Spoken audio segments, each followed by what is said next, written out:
ওকে, আজকে আমরা যে সাবজেক্টটি পড়বো সেটার নাম হচ্ছে রাসায়নিক গতিবিদ্যা বা কেমিক্যাল ডায়নামিক্স। তো এই সাবজেক্টটা পড়ার পেছনে আমাদের মেন মোটিভেশনটা কি, কেন আমরা এই সাবজেক্টটা পড়বো, সেটা সম্পর্কে আমরা আজকে আগে জানবো। তারপর আমরা আস্তে আস্তে সাবজেক্টের দিকে এগিয়ে যাব। তো এই সাবজেক্টটা শুরু করার আগে আমার মোট চারখানা প্রশ্ন আছে। চারখানা প্রশ্ন আছে। কি কি? না, ১ নম্বর প্রশ্ন হচ্ছে, আমরা কোনো একটি বিক্রিয়া আদৌ ঘটা সম্ভব কিনা সেটা কিভাবে জানতে পারি? কোনো একটি বিক্রিয়ার সাম্যাবস্থায় পৌঁছাতে কতটা সময় লাগতে পারে? কোনো একটি বিক্রিয়ার বেগকে কিছুভাবে কমানো বা বাড়ানো সম্ভব কি? এবং আরেকটি যে প্রশ্ন সেটা হচ্ছে, কোনো একটি বিক্রিয়া যদি ঘটে, বিক্রিয়ার কিছু সময় পর তার কতটা কনসেন্ট্রেশন অবশিষ্ট থাকে, মানে বিক্রিয়কের কতটা কনসেন্ট্রেশন আমাদের অবশিষ্ট থাকে। এই চারটে প্রশ্নের মধ্যে প্রথম প্রশ্নটি বাদ দিয়ে, মানে বিক্রিয়াটির আদৌ ঘটা সম্ভব কিনা, এই প্রশ্নটি উত্তর দেয় কেমিক্যাল থার্মোডাইনামিক্স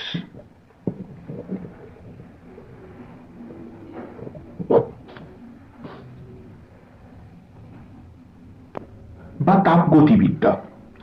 এবং বাকি যে তিনটি প্রশ্ন আমি করলাম, মানে সোজা কথায় বাকি তিনটি প্রশ্নের মধ্যে যে বিক্রিয়াটি বেগ কতটা, মানে সাম্যাবস্থায় পৌঁছাতে কত সময় লাগবে, এবং বিক্রিয়াটির বেগ বাড়ানো বা কমানো সম্ভব কিনা, এবং কিভাবে সম্ভব হলে, এবং আরেকটি যে প্রশ্ন যেটা হলো কিনা, বিক্রিয়াটির কতটা অংশ, বিক্রিয়কগুলোর কতটা পরিমাণ রিয়াকশন অলরেডি হচ্ছে, সেই জিনিসগুলোর আমরা এই রাসায়নিক গতিবিদ্যা বা কেমিক্যাল ডায়নামিক্স দিয়ে আমরা বুঝতে পারি, যেটা আমাদের আজকের মেন টপিক। তো কেমিক্যাল ডায়নামিক্সের মেন যে বিষয়বস্তু সেটি হলো কি না, প্রধান যে জিনিসটা আমরা আজকে শিখবো সেটা হলো বিক্রিয়ার বেগ, যেটাকে আমরা বলি rate of the reaction. Rate of reaction.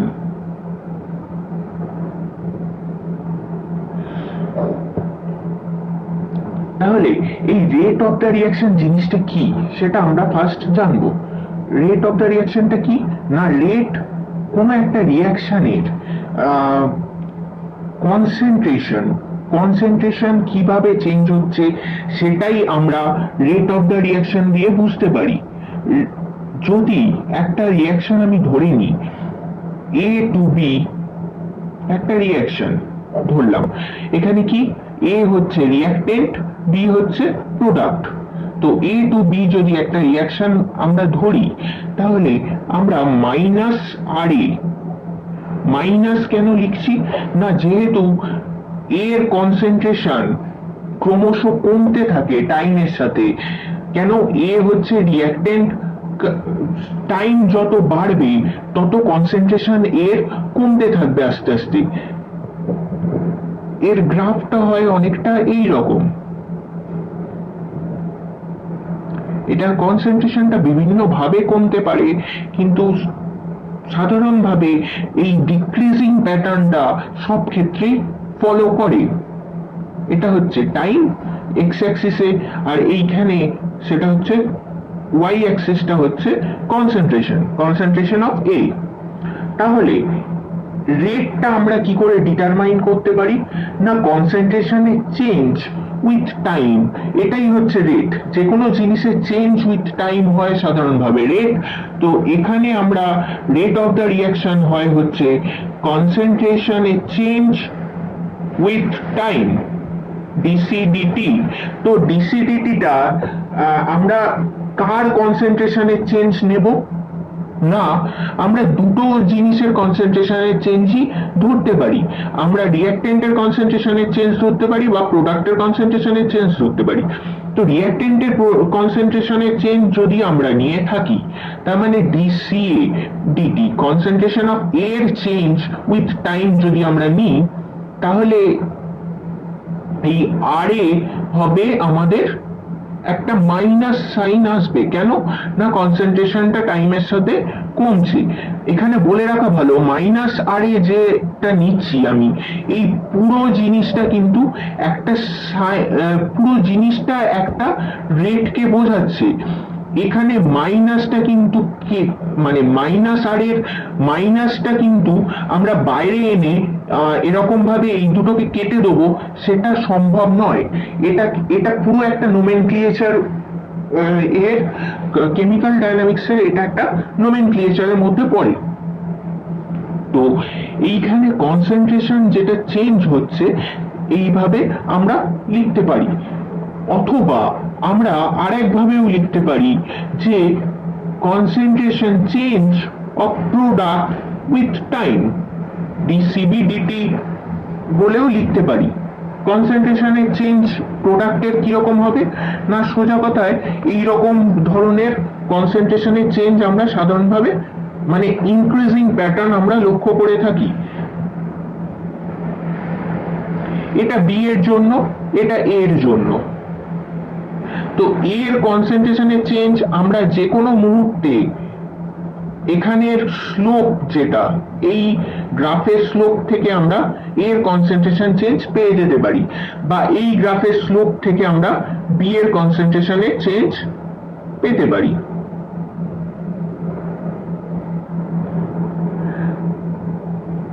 তো এইখানে যেহেতু প্রোডাক্টের কনসেন্ট্রেশন ক্রমশ বৃদ্ধি পাচ্ছে টাইমের সাথে, টাইম বাড়ছে, প্রোডাক্টের কনসেন্ট্রেশনও বাড়ছে, তাহলে এটা একটা পজিটিভ কোয়ান্টিটি হবে, এটা কোনো নেগেটিভ কোয়ান্টিটি হবে না। তো এই যে জিনিসটা ডিসিবি ডিটি বা ডিসিএ ডিটি, এটা আমরা খুব স্বল্প সময়ের জন্য টাইমটা কনসিডার করছি, খুব অল্প সময়ের টাইমটা কনসিডার করছি। তো সেই কারণে এই ধরনের রিঅ্যাকশন রেটকে বলে তাৎক্ষণিক রিঅ্যাকশন রেট বা ইনস্ট্যান্টেনিয়াস রিঅ্যাকশন রেট, তাৎক্ষণিক বিক্রিয়ার হার বা ইনস্ট্যান্টেনিয়াস রিঅ্যাকশন রেট। whereas যদি আমরা এই সেম জিনিসটাকে এইভাবে লিখি, ধরা যাক সিএ, কনসেন্ট্রেশন অফ এর জন্য যদি ধরি CA0 মাইনাস CA0 কি না, 0th টাইমে সি এর কনসেন্ট্রেশন হচ্ছে মানে সোজা কথায় 0 টাইমে এইখানে আমার সি এর কনসেন্ট্রেশন হচ্ছে CA0, এই জায়গায় যখন টাইমটা 0, এটা এই 0 থেকে শুরু হয়েছে গ্রাফটা, এটা 0 থেকে নাও শুরু হতে পারে, একটা সামান্য এ থেকে থাকতে পারে। তো এই কনসেন্ট্রেশনটা হচ্ছে CA0, আর একটা টি টাইম পর আমার এই কনসেন্ট্রেশনটা হচ্ছে CA। তাহলে এটা হয় CA0 মাইনাস CA টি মাইনাস 0। কেন না, এখানে আমরা মাইনাসটাকে ভেতরে নিয়ে নিয়েছি অলরেডি, সেই কারণে CA0 মাইনাস CA করেছি। না হলে এটা অ্যাকচুয়ালি হয় কি না, মাইনাস CA টি টাইমে কনসেন্ট্রেশন CA, কনসেন্ট্রেশনের চেঞ্জ হচ্ছে CA0 থেকে CA, আর টাইমের চেঞ্জ হচ্ছে T থেকে 0, মানে 0 থেকে T, সোজা কথায় CA0 থেকে CA, 0 থেকে T। তো এইভাবে আমরা এটাকে বলে overall reaction rate minus RA, এটাকেও মাইনাস আরএ দিয়ে লেখা হয়। তাহলে বিক্রিয়ার হার কি সেটা আমরা জানলাম। তো বিক্রিয়ার হারের উপর ডিপেন্ড করে আমরা যে কোনো বিক্রিয়াকে 3 ভাগে ভাগ করে থাকি। কি কি না, ভেরি ফার্স্ট রিঅ্যাকশন, এক নম্বর হচ্ছে ভেরি ফাস্ট রিয়াকশন বা অতি দ্রুত বিক্রিয়া, অতি মন্থর বিক্রিয়া বা ভেরি স্লো রিয়াকশন, আর মধ্যম গতি সম্পন্ন বিক্রিয়া বা রিয়াকশন উইথ মডারেট স্পিড বা মিডিয়াম স্পিড। তো যে কোনো রিয়াকশন গুলোর এই যে তিন রকমের রিয়াকশন আমরা দেখলাম, তিন রকমের রিয়াকশনের উদাহরণ আমরা একটা করে দেখব। কি কি? যেমন ভেরি ফাস্ট রিয়াকশন, যেগুলো সাধারণভাবে সল্ট তৈরির রিয়াকশন হয়, মানে আমরা যদি কোনো একটি টেস্ট টিউবে NaCl লবণ নিই, সোডিয়াম ক্লোরাইড বা সাধারণ লবণ নিই, যেটা বাড়িতে সাধারণ নুন পাওয়া যায় সেই ধরনের লবণ নিই, এবং তাতে আমরা সামান্য পরিমাণ AgNO3 দিই, কি হবে না, এটা আমরা সবাই জানি যে এটা দিলে সঙ্গে সঙ্গে আমরা একটা সাদা প্রেসিপিটেশন দেখতে পাবো, যেটা কিনা সিলভার ক্লোরাইড এর প্রেসিপিটেশন হবে, এবং তার সাথে আমরা পাবো কি NaNO3। তো এই রিয়াকশনটা ঘটতে আমাদের খুবই কম সময় লাগে, এটা এত দ্রুত হয় যে 1 সেকেন্ডেরও কয়েক হাজার ভাগ সময়ের মধ্যে এই রিয়াকশনটা হয়ে যায়। তো সেটা আমরা চোখে দেখতে পাই না, এই কারণে এই রিয়াকশন গুলোকে আমরা অতি দ্রুত বিক্রিয়া বা ভেরি ফাস্ট রিয়াকশন বলি। এবার অতি মন্থর বিক্রিয়া বা ভেরি স্লো রিয়াকশন কি না, আমরা যদি খেয়াল করে দেখি লোহার উপর যে মরচে পড়ে সেটা কিসের উপস্থিতিতে হয় না, বাতাসের অক্সিজেন এবং জলীয় বাষ্পের উপস্থিতিতে এই মরচেটা পড়ে থাকে। তো এই মরচেটা করতে বহুদিন সময় লেগে থাকে, তাহলে এই রিয়াকশনটা আমরা বলতে পারি ভেরি স্লো রিয়াকশন। এটা very fast reaction, very slow reaction. আর একটা কি না, আর একটা যে রিয়াকশন আমরা আছে সেটা হলো রিয়াকশন উইথ মডারেট স্পিড, যেটা কিনা আমরা দেখতে পাই, ধরা যাক H2O2 বিভাজন, H2O2 যে ভেঙে H2O আর অক্সিজেন হয়, এই রিয়াকশনটা কিন্তু reaction with moderate speed, reaction with moderate speed. আর কি রিয়াকশন আমরা এরকম দেখতে পেতে পারি না, যে আমাদের যে এস্টারিফিকেশন রিয়াকশন, যেটা কিনা C2, দেখা যাক এই ধরনের যদি আমরা ইউজ করি, ইথাইল অ্যালকোহল আর CH3COOH অ্যাসিটিক অ্যাসিড যদি আমরা ইউজ করে থাকি, তাহলে এই দুটো রিয়াকশন করে আমরা যদি এখানে কনসেন্ট্রেটেড সালফিউরিক অ্যাসিড আমরা এখানে ইউজ করে থাকি, এই দুটো রিয়াকশন করে কি তৈরি হয় আমাদের না, CH3COOC2H5, আর এই যে OH আর এই হাইড্রোজেন মিলে তৈরি হয় হচ্ছে কি ওয়াটার প্লাস H2O, এটা হলো আমাদের এস্টার। তো এই রিয়াকশনটা হতে মিডিয়াম সময় লেগে থাকে, তো এই রিয়াকশন গুলোকে আমরা বলবো reaction with moderate speed.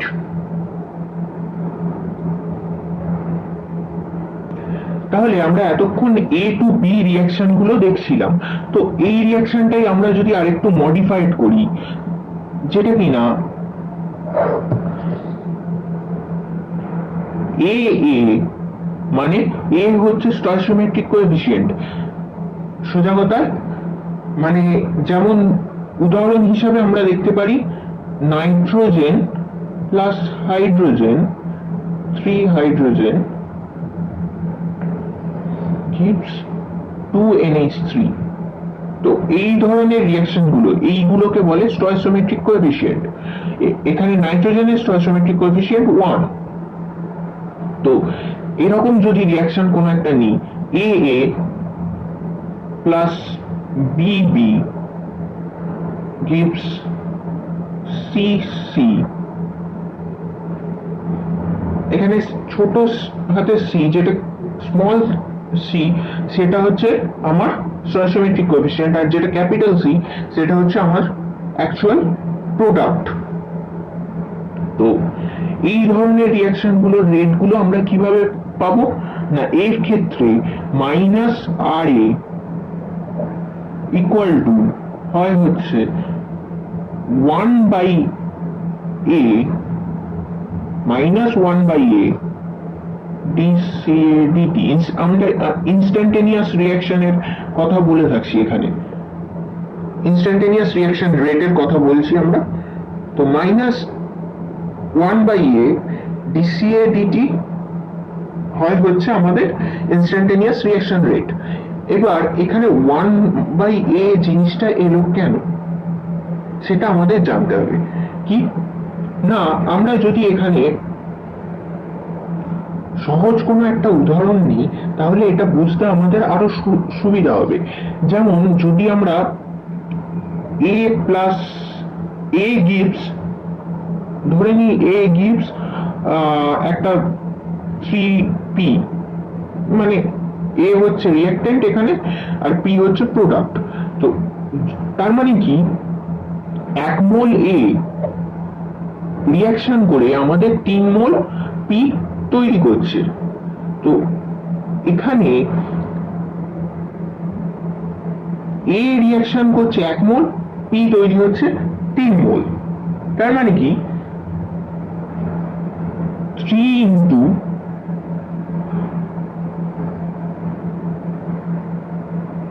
rate of disappearance of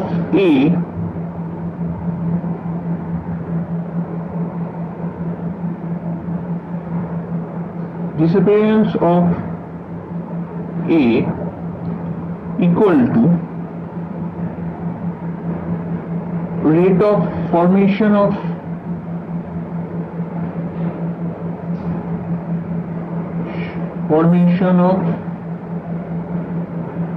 P। তাই তো, কারণ 1 মোল A রিঅ্যাক্ট করছে, 3 মোল P তৈরি হচ্ছে। তাহলে এর ডিসঅ্যাপিয়ারেন্সের রেট অবভিয়াসলি P এর ফরমেশন রেটের 1/3 হবে। এর ডিসঅ্যাপিয়ারেন্সের রেট P এর ফরমেশন রেটের 1/3। তাহলে -RA, যেটা কিনা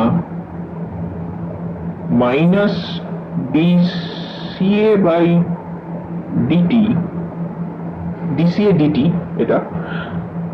তো এই জিনিসটা এর 3 গুণ ইকুয়াল টু হচ্ছে dCpdt,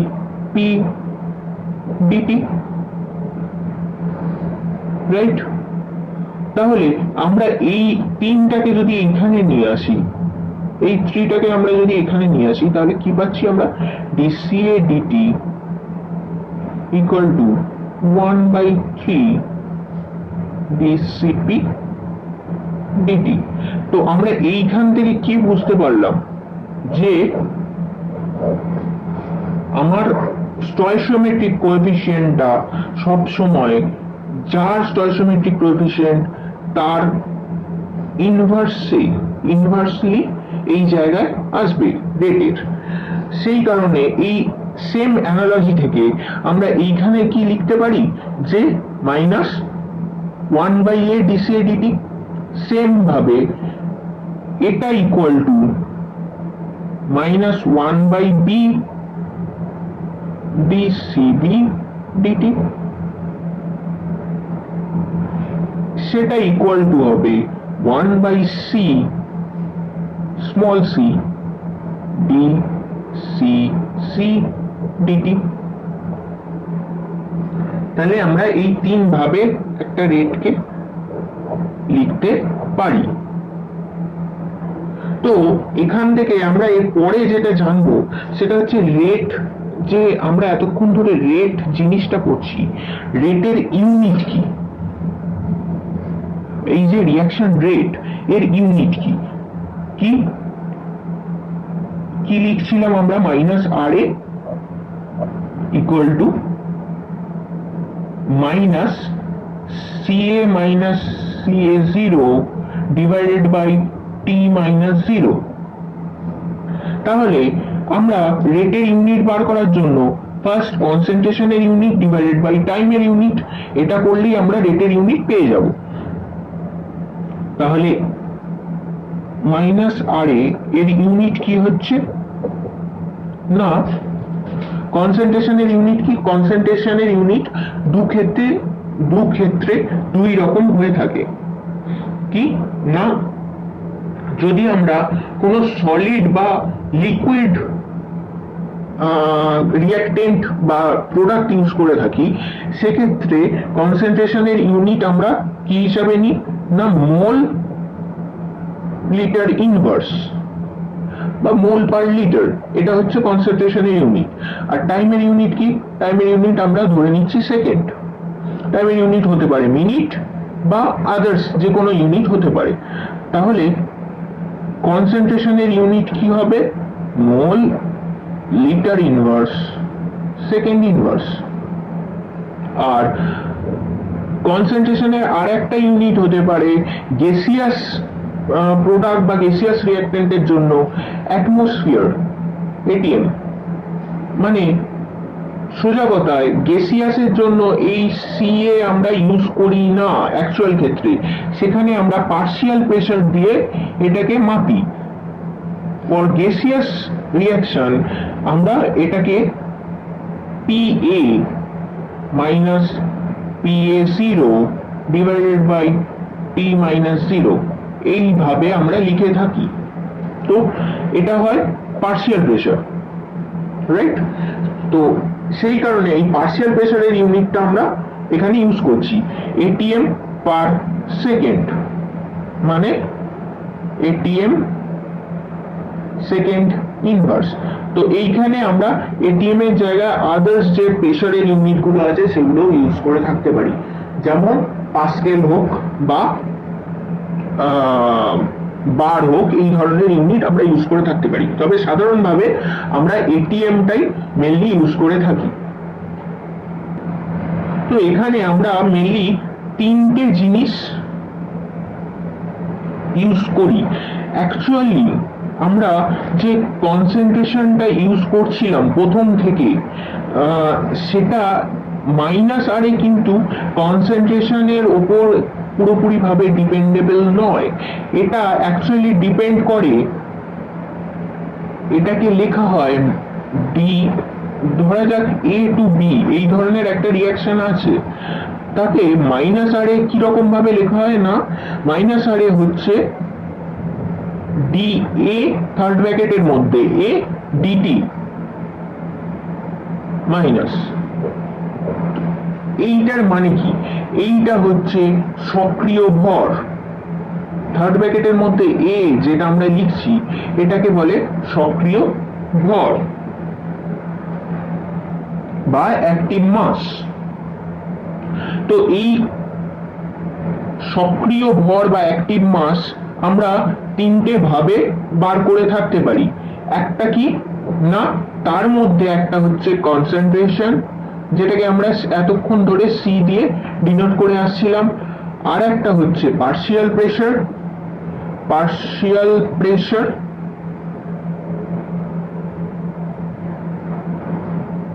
একটা হচ্ছে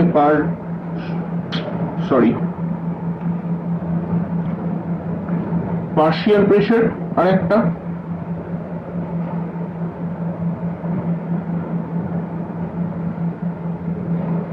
এবং আরেকটি হচ্ছে মোল fraction.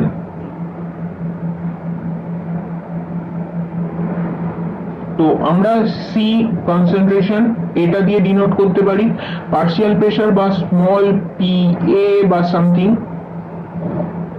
CA PA or XA mole fraction, এই তিনটে দিয়ে আমরা রেটকে ডিফাইন করা সম্ভব।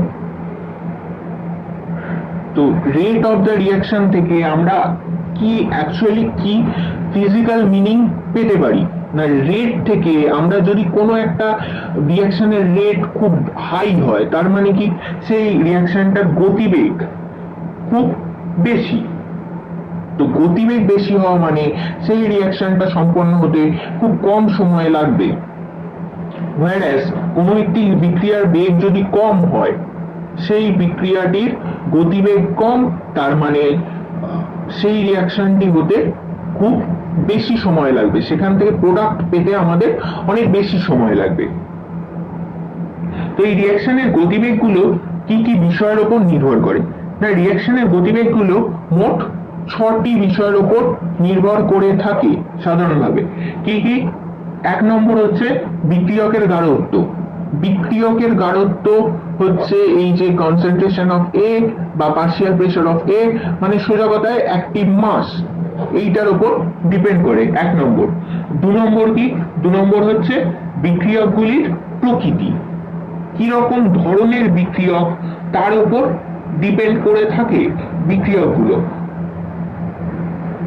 3 নম্বর হচ্ছে কঠিন বিক্রিয়কের ক্ষেত্রে এটা পৃষ্ঠতলের ক্ষেত্রফল মানে সারফেস এরিয়া, সারফেস এরিয়ার উপরও ডিপেন্ড করে থাকে রিঅ্যাকশন রেট। আর কি? উষ্ণতা, টেম্পারেচার। অনুঘটকের উপস্থিতি মানে সোজা কথায় ক্যাটালিস্ট আছে কি নেই তার উপর বিক্রিয়ার রেট বা রিঅ্যাকশন রেট ডিপেন্ড করে। whereas এখানে আমাদের আরেকটা জিনিস খেয়াল রাখতে হবে, বিক্রিয়কের হার ধ্রুবক কে, যেটা আমরা পরে পড়ব, সেই জিনিসটা কিন্তু ক্যাটালিস্টের উপর ডিপেন্ড করে না।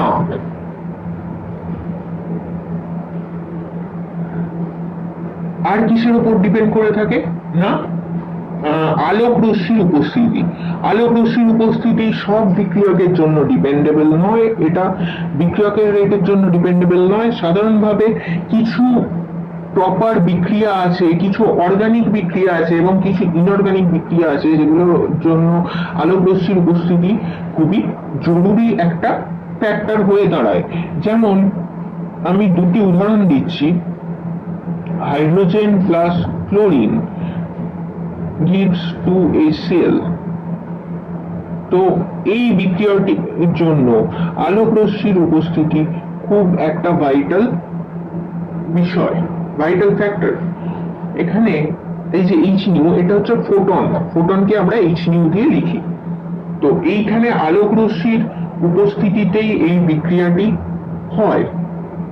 হাইড্রোজেন এবং ক্লোরিনকে আমরা যদি আলোক রশ্মির উপস্থিতিতে রাখি একসাথে, তাহলে একটি বিস্ফোরণ ঘটে হাইড্রোজেন ক্লোরাইড আমরা পেতে পারি।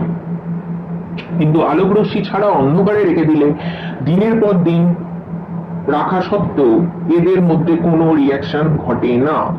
এটি একটি উদাহরণ। আরেকটি উদাহরণ আমার কাছে আছে, সেটি হচ্ছে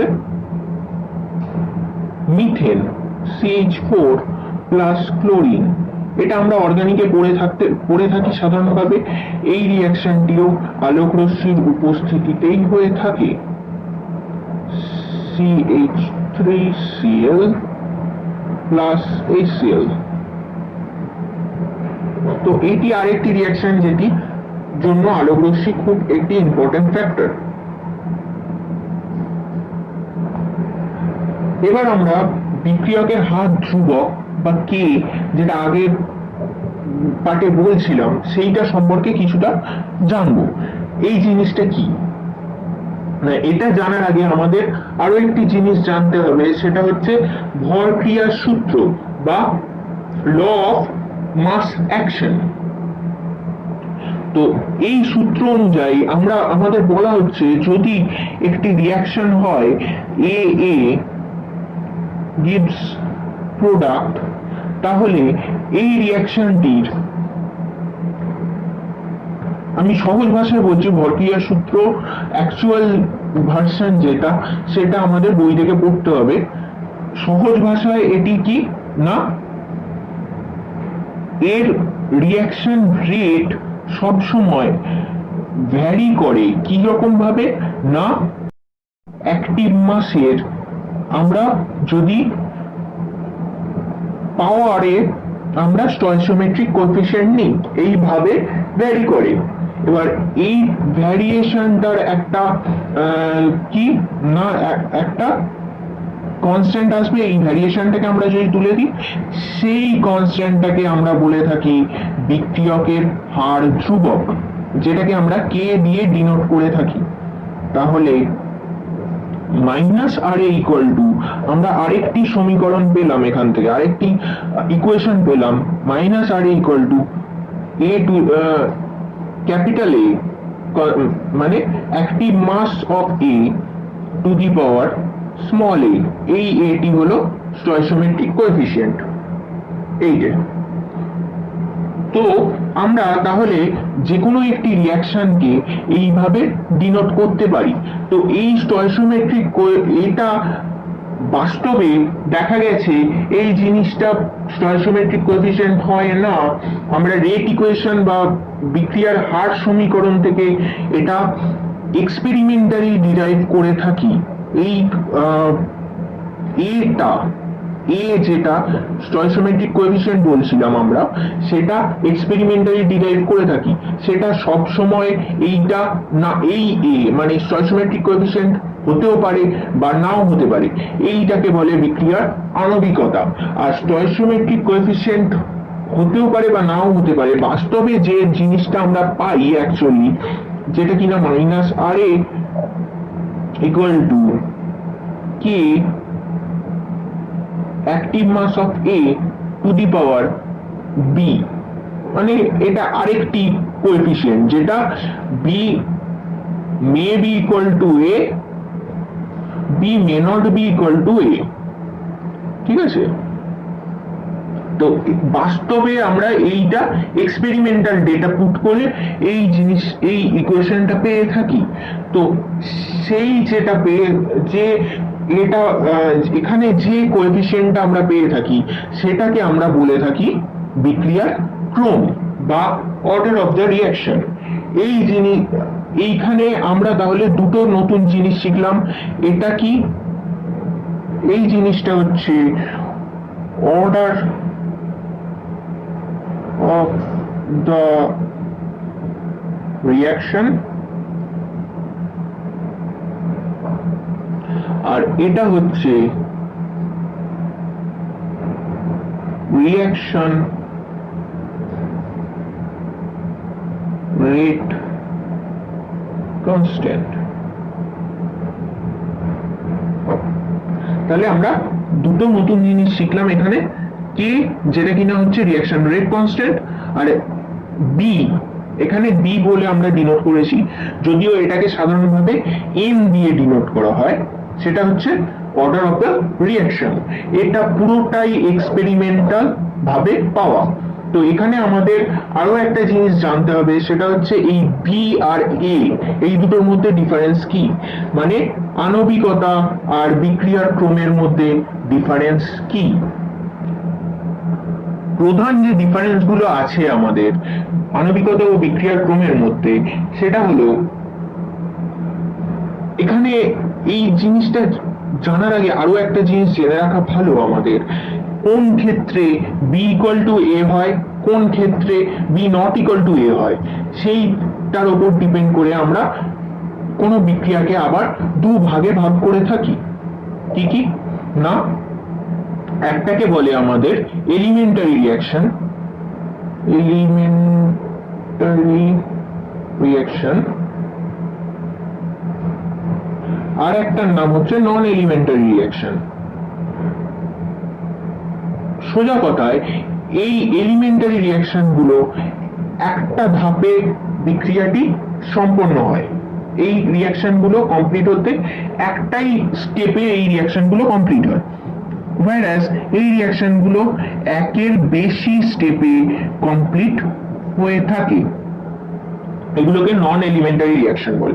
এলিমেন্টারি রিঅ্যাকশনের জন্য সর্বদা বি ইকুয়াল টু এ হবে,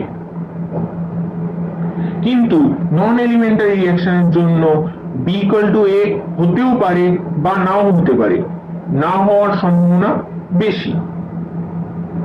তো আমরা তাহলে বিক্রিয়ার ক্রম এবং আণবিকতার মধ্যে প্রধান পার্থক্যগুলি কি কি হবে? না, বিক্রিয়ার ক্রম সবসময় একটা পরীক্ষালব্ধ ফল, মানে প্র্যাকটিক্যালি আমরা এই নলেজটা পাচ্ছি, বিক্রিয়ার ক্রমটা, অর্ডার। whereas আমরা বিক্রিয়ার আণবিকতা কিন্তু একটা থিওরিটিক্যাল নলেজ, বিক্রিয়ার আণবিকতা একটি থিওরিটিক্যাল নলেজ।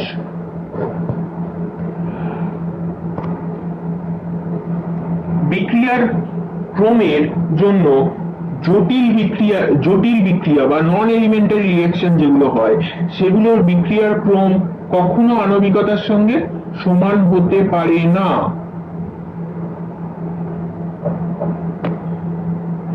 বিক্রিয়ার ক্রম শূন্য হতে পারে, নেগেটিভ হতে পারে, পজিটিভ হতে পারে, ইভেন ফ্র্যাকশন বা ভগ্নাংশ হতে পারে।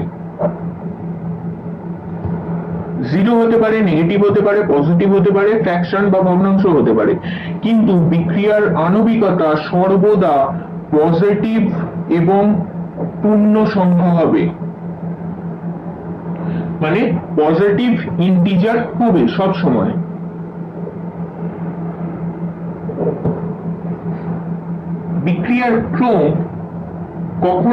বিক্রিয়ার ক্রম গাঢ়ত্ব, বিক্রিয়কের গাঢ়ত্ব, বিক্রিয়ার উষ্ণতা, চাপ পরিবর্তন করে বিক্রিয়ার ক্রমকে পরিবর্তন করা সম্ভব, কিন্তু বিক্রিয়ার আণবিকতা কখনোই পরিবর্তিত হতে পারে না।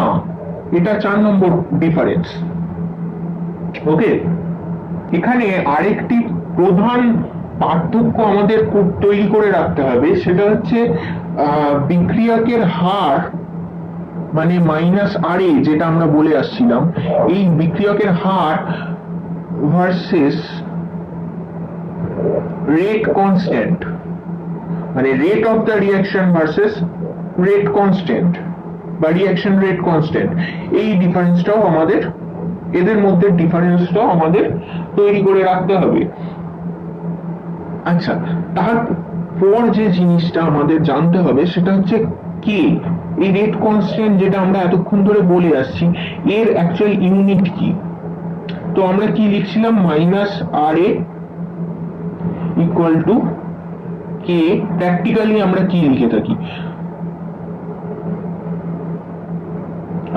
Active mass of A, active মাসে লিখি এখন, active mass of A to the power B লিখছিলাম, সেটাকে আমি এখানে এন করে দিচ্ছি। এটা এনটা কি, অর্ডার অফ দ্য রিঅ্যাকশন, তাই তো? তো minus R A equal to এইটা। তাহলে আমরা এখানে মাইনাস আর এর এটা ইউনিট কি সেটা আমরা জানি, আগের পার্টেই আমরা দেখছিলাম। মাইনাস আর এর ইউনিট কি না, আমরা পাচ্ছি হচ্ছে mole litre inverse second inverse বা এটিএম সেকেন্ড ইনভার্স। তো মাইনাস আর এর ইউনিট হচ্ছে mole litre inverse second inverse, যেটা আমি নিচে লিখছি, লিটার সেকেন্ড। এখানে কি আছে, এখানে আছে এ, অ্যাক্টিভ মাস অফ এ। এটাকে আমি যদি লিকুইড বা এর জন্য ধরি, তখন কি হবে, এটা থাকবে আমাদের কনসেন্ট্রেশন। তো কনসেন্ট্রেশনের unit to the power N, concentration to the power N, এটা মাইনাস আর এর নিচে যাবে, তাহলে এখানে আসছে আমার mole litre inverse to the power N. মানে সোজা কথা এইটা কিরকম ভাবে আসছে না, এইটাকে আমি যদি এইভাবে লিখি, কে এটাকে কিভাবে লেখা যায়, এখান থেকে কে লেখা যায় হচ্ছে minus R A divided by CA to the power n। তো এই জিনিসটাই এর ইউনিট হচ্ছে এইটা, ঠিক আছে। তো mole litre inverse second inverse, আর এখানে litre mole inverse whole to the power n। তো এটা অ্যাকচুয়ালি তাহলে কি আসছে আমাদের, না mole litre inverse whole to the power 1 minus n second inverse. তাহলে এইটা হলো আমাদের মেন কে এর ইউনিট। তাহলে আমরা কি ইউনিট পেলাম এখান থেকে, কে এর ইউনিট হচ্ছে মোল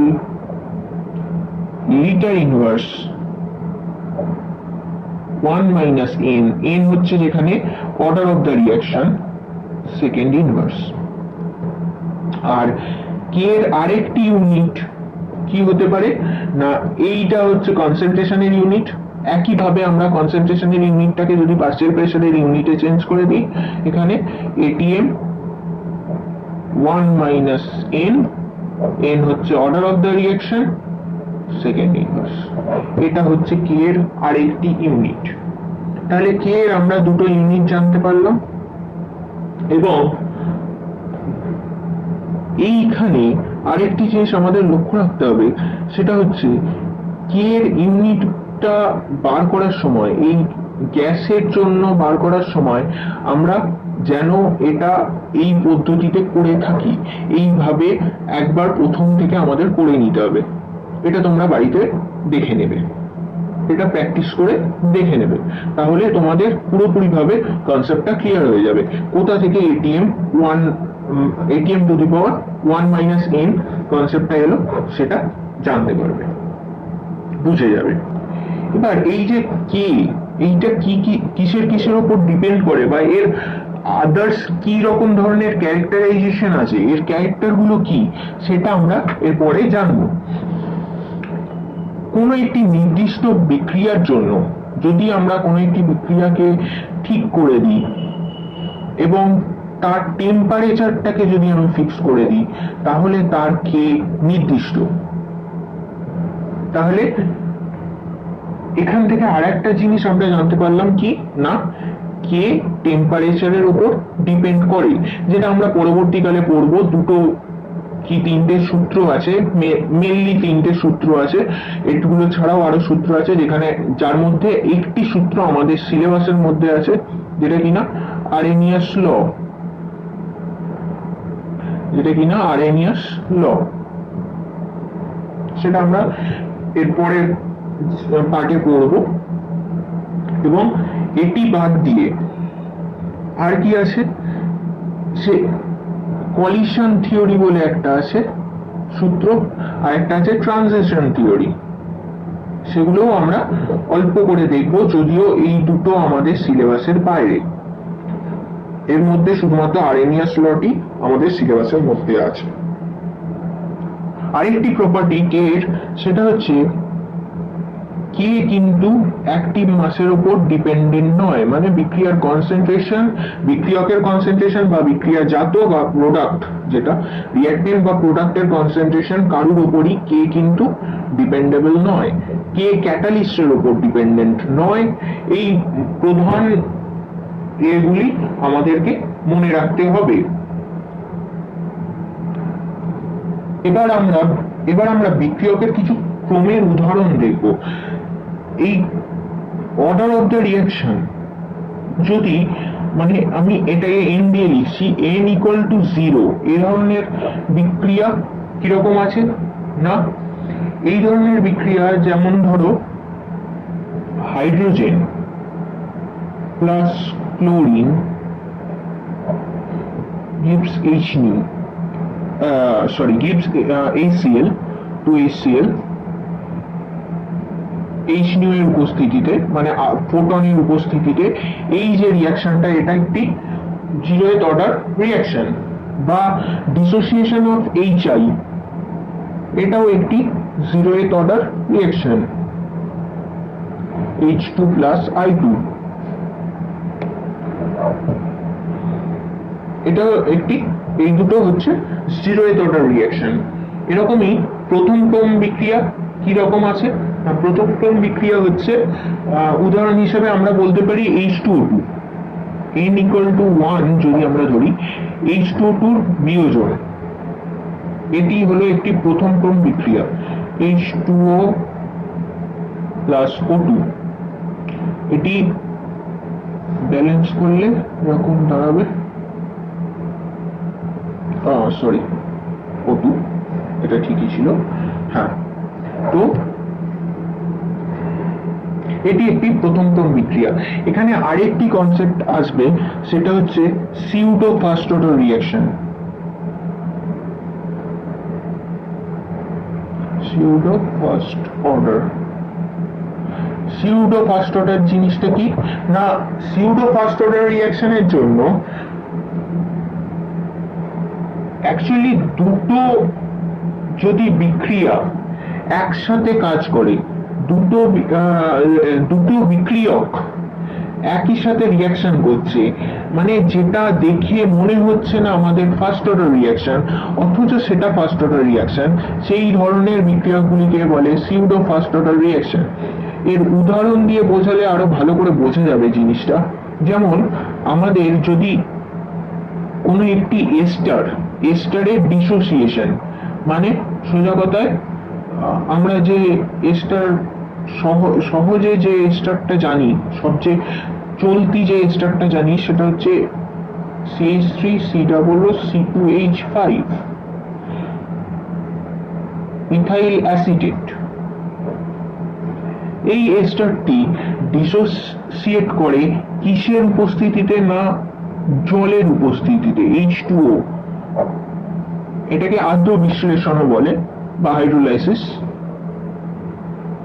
তো এটা আদ্র বিশ্লেষণ করলে আমরা কি পাই? CH3COOH plus C2H5 acetic acid এবং C2H5OH ইথাইল অ্যালকোহল। তো আমরা এই রিঅ্যাকশনটিতে আমরা দেখতে পাচ্ছি দুটো রিঅ্যাকট্যান্ট আছে, একটা হচ্ছে ইথাইল অ্যাসিটেট এস্টার আর একটা হচ্ছে জল। কিন্তু এখানে এই রিঅ্যাকশনের রেটটি সম্পূর্ণভাবে ইথাইল অ্যাসিটেট এস্টারের কনসেন্ট্রেশনের উপর ডিপেন্ডেবল হয়, জলের কনসেন্ট্রেশনের উপর ডিপেন্ডেন্ট নয়। কেন না, আমরা যখনই কোনো একটি টেস্ট টিউবে এই রিঅ্যাকশনটি ঘটাই, তখন আমরা জল, এমনি অনেকটা পরিমাণ জল থাকে, তার মধ্যে অল্প পরিমাণ আমরা ইথাইল অ্যাসিটেট এস্টার নিই।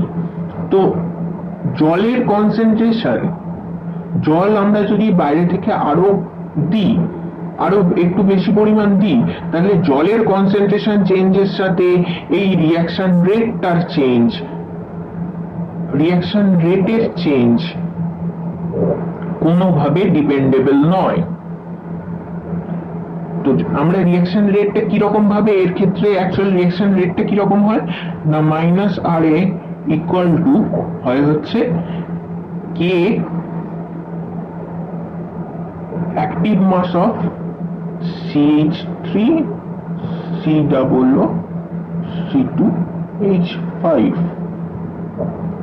এইটা হচ্ছে আমাদের সিউডো ফার্স্ট অর্ডার রিঅ্যাকশনের সবচেয়ে ভালো উদাহরণ, সিউডো ফার্স্ট অর্ডার রিঅ্যাকশন। ওকে, এরকম একইভাবে দ্বিতীয় ক্রম বিক্রিয়া মানে সেকেন্ড অর্ডার রিঅ্যাকশনের উদাহরণ কি? সেকেন্ড অর্ডার রিঅ্যাকশনের উদাহরণ হিসেবে আমরা বলতে পারি যে HI এর ফরমেশন। এখানে খেয়াল করে দেখতে হবে HI এর ডিসোসিয়েশন কিন্তু ছিল zeroth order reaction, whereas HI এর ফরমেশন হচ্ছে সেকেন্ড অর্ডার রিঅ্যাকশনের মধ্যে পড়ে। H2 + I2 gives 2HI, এটা একটি সেকেন্ড অর্ডার রিঅ্যাকশন। এটা ছাড়াও আরো একটি রিঅ্যাকশন আমি বলছি, যেটি হলো second order reaction, CH3Cl methyl chloride plus KOH potassium hydroxide, এটি বিক্রিয়া করে তৈরি হচ্ছে CH3OH প্লাস KCl। এটিও একটি সেকেন্ড অর্ডার রিঅ্যাকশন। ওকে, আচ্ছা, এগুলি ছাড়াও তৃতীয় ক্রম বিক্রিয়ারও উদাহরণ আছে কিছু, যেমন তৃতীয় ক্রম বিক্রিয়ার উদাহরণ হিসেবে আমরা লিখতে পারি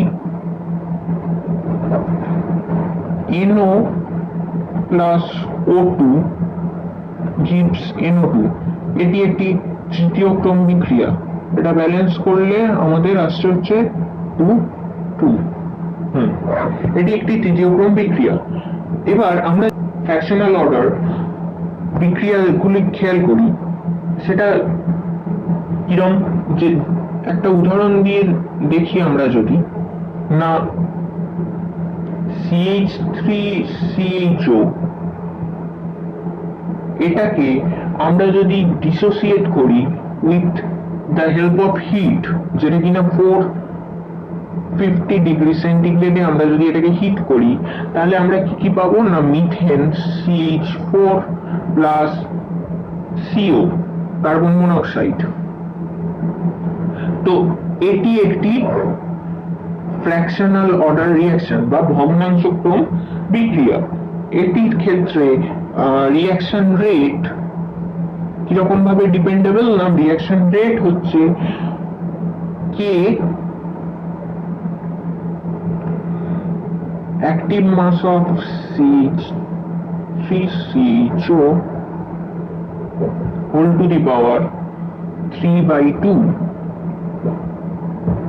তাহলে এখানে বিক্রিয়াটির অর্ডার হলো 3/2। আমাদের এখানে আরেক খেয়াল রাখতে হবে, মনে রাখতে হবে যে এই যে 3/2 সংখ্যাটা, এটা কিন্তু পুরোপুরি ভাবে পরীক্ষালব্ধ। এটা আমরা ল্যাবরেটরিতে প্র্যাকটিক্যাল করে এই জিনিসটা পেয়ে থাকি, এই সংখ্যাটা পেয়ে থাকি। এটা কিন্তু কোনোভাবে কোনো থিওরি দিয়ে ডিরাইভ করা নয়। এইটা হলো বিক্রিয়ার অর্ডার। আমরা বিক্রিয়ার রেট বার করার জন্য মেইনলি তিনটে ভাবে আমরা কোনো একটি বিক্রিয়ার রেট বার করতে পারি। সেটা কি কি তিনটে ভাবে, না ফার্স্ট হচ্ছে ডিফারেন্সিয়াল রেট ইকুয়েশন দিয়ে, সেকেন্ড হচ্ছে ইন্টিগ্রাল রেট ইকুয়েশন দিয়ে বা সমাকলিত হার সমীকরণ দিয়ে, ঠিক আছে, ইন্টিগ্রাল বা ইন্টিগ্রেটেড বলে এটাকে, রেট ইকুয়েশন দিয়ে। এবং 3 নম্বর হচ্ছে হাফ লাইফ ইকুয়েশন দিয়ে। হাফ লাইফ ইকুয়েশন, তো এর মধ্যে একটি ডিফারেন্সিয়াল রেট ইকুয়েশন, এটি আমরা পড়েছি অলরেডি। কোথায়, না ডিফারেন্সিয়াল রেট ইকুয়েশন কোনটা হয়, না -RA equal to -D active mass of A dt। এটি হলো একটি ডিফারেন্সিয়াল রেট ইকুয়েশন। এরপর আমরা যেটা করব সেটা হচ্ছে ইন্টিগ্রাল রেট ইকুয়েশন, ইন্টিগ্রাল বা ইন্টিগ্রেটেড রেট ইকুয়েশন বা সমাকলিত হার সমীকরণ। সমাকলিত হার সমীকরণের জন্য আমরা ডিফারেন্সিয়াল রেট ইকুয়েশন থেকে আমরা সেগুলিকে এর ইন্টিগ্রেশন করব, এবং কিভাবে করব সেই ইন্টিগ্রেশনটা, না সেটা আমরা দেখাচ্ছি এখানে। দেখব কি না, আমরা ফার্স্টে 0th অর্ডারের জন্য এর ইন্টিগ্রাল রেট ইকুয়েশন বার করব। 0th অর্ডারের জন্য কি হয়, না -RA ইকুয়াল টু আমরা একটি ইকুয়েশন ধরে নিচ্ছি, A গিভিং প্রোডাক্ট, এটি একটি 0th অর্ডার রিঅ্যাকশন ধরে নিলাম। তো -RA কি হবে, কনসেন্ট্রেশনে concentration change of A, rather change of active mass of A dt with change of time। আবার এটাকে আমরা কিভাবে লিখতে পারি না equal to k active mass of A to the power n, এইভাবে লিখতে পারি যে কোনো রিঅ্যাকশনের জন্য টু দি পাওয়ার n টা লিখতে পারি। এবার 0th অর্ডারের জন্য এই n টা হয়ে যাবে কত না 0। তাহলে আমরা এটা 0th অর্ডারের জন্য কি রকম হবে জিনিসটা না minus dA dt equal to k। তো আমরা এই অ্যাক্টিভ মাসটাকে সুবিধার জন্য কনসেন্ট্রেশন ধরে নিচ্ছি এই ক্ষেত্রে। এটা যদিও অ্যাক্টিভ মাস দিয়ে আমাদের করার নিয়ম, তাও যেহেতু থার্ড ব্র্যাকেটটা বারবার লিখতে অনেকটা সময় যাবে সেই কারণে আমরা কনসেন্ট্রেশন ধরে নিচ্ছি। ধরে নিয়ে আমরা এর সমাকলনটা করব বা ইন্টিগ্রেশনটা করব। ইকুয়াল টু কে যদি আমাদের হয় তাহলে এটা ইন্টিগ্রেশন করলে কি দাঁড়াবে না এটা আমরা যে ভেরিয়েবল সেপারেশন করি কিরকম হবে BCA equal to minus K DT. তো এর আমরা ইন্টিগ্রেশন করছি। ইন্টিগ্রেশনে এটা ডেফিনাইট ইন্টিগ্রেশন যদি আমরা করি এখানে লিমিটটা কি হবে না টাইমটা আমার 0 থেকে t সময় অবধি যদি ধরি এবং ইনিশিয়াল কনসেন্ট্রেশন আমরা যদি CA0 ধরি এবং ফাইনাল t টাইমের কনসেন্ট্রেশন আমরা যদি CA ধরে নিই। আমরা যেহেতু রিঅ্যাকটেন্টের করছি এখানে এটা একটা রিঅ্যাকটেন্ট, খেয়াল করে দেখতে হবে এ যেহেতু একটা রিঅ্যাকটেন্ট তাহলে অবভিয়াসলি এখানে আমরা লিখতে পারি CA0 obviously greater than CA। ওকে, তো এটা যদি হয় তাহলে এই লিমিট দুটো আমরা এখানে পুট করতে পারি। তাহলে টাইমের লিমিট কত 0 টু t আর এর কনসেন্ট্রেশনের limit CA0 two CA।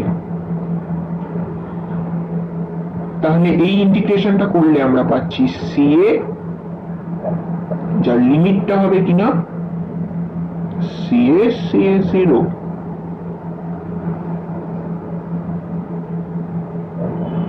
Equal to minus K constant আমরা যেহেতু বাইরে নিয়ে চলে আসছি ইন্টিগ্রেশনের, তাহলে ডিটিটার ইন্টিগ্রেশন করলে আমরা পাচ্ছি t যেটার লিমিট হবে t টু 0। তাহলে এটা কি আসবে না CA minus CA0 equal to minus K T minus 0 rather এটা। তাহলে আমরা মাইনাসটা যদি এই দিকে আনি CA0 minus CA equal to KT, এটা আমাদের মেন সমাকলিত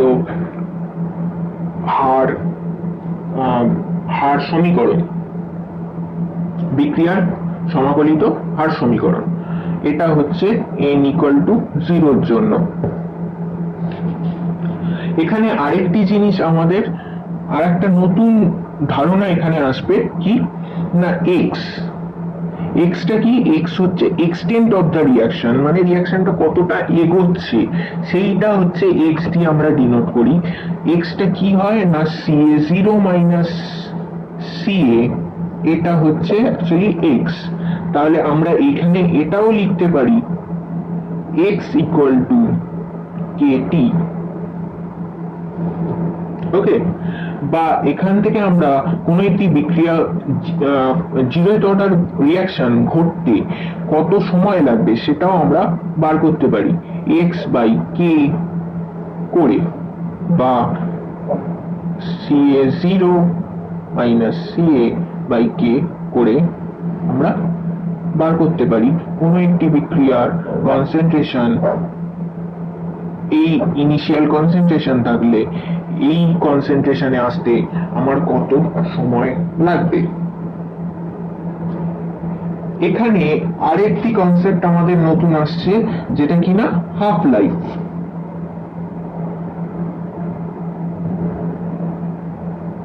হাফ লাইফের কনসেপ্ট আমাদের নতুন আসছে।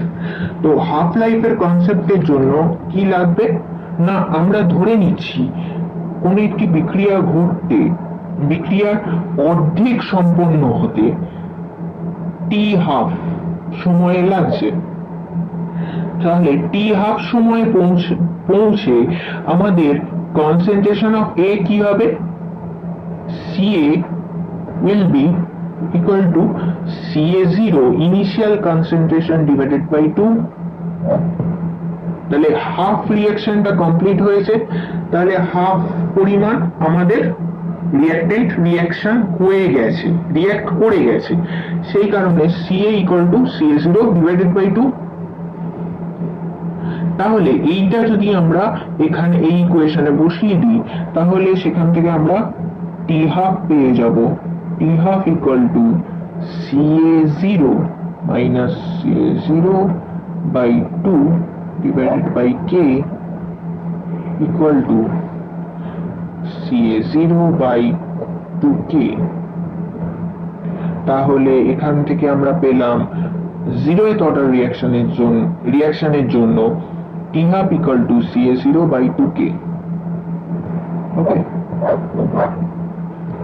তাহলে এখানে আমাদের তিনটে ইকুয়েশন বা রাদার দুটো ইকুয়েশন, এই দুটো ইকুয়েশন আমাদের খুব ভালো করে মনে রাখতে হবে। এটা গেল 0th অর্ডার রিঅ্যাকশন।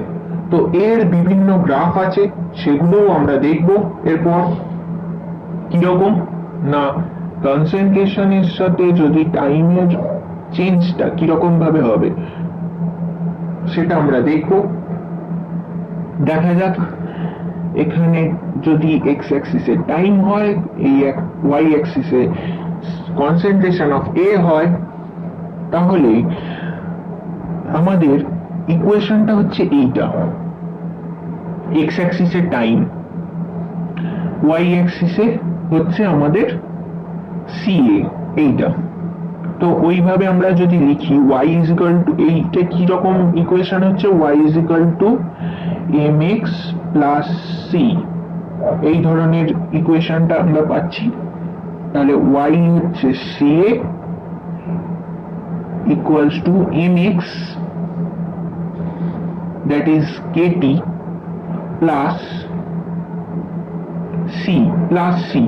তো এটা এইদিকে এলে এইটা এইদিকে আসছে, তার মানে অ্যাকচুয়ালি হওয়ার কথা minus KT, C equal to minus Katie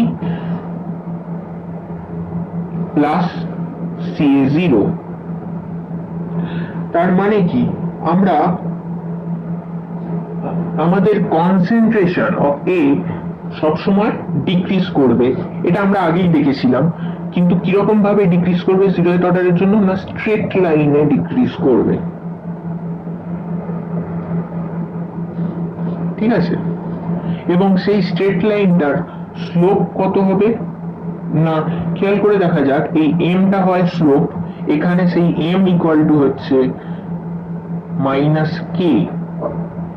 তো মাইনাস কে যদি স্লোপ হয়, তার মানে কি tan theta equal to minus K, theta equal to হবে, থিটা হচ্ছে অ্যাঙ্গেলটা কত হবে না ট্যান ইনভার্স মাইনাস কে।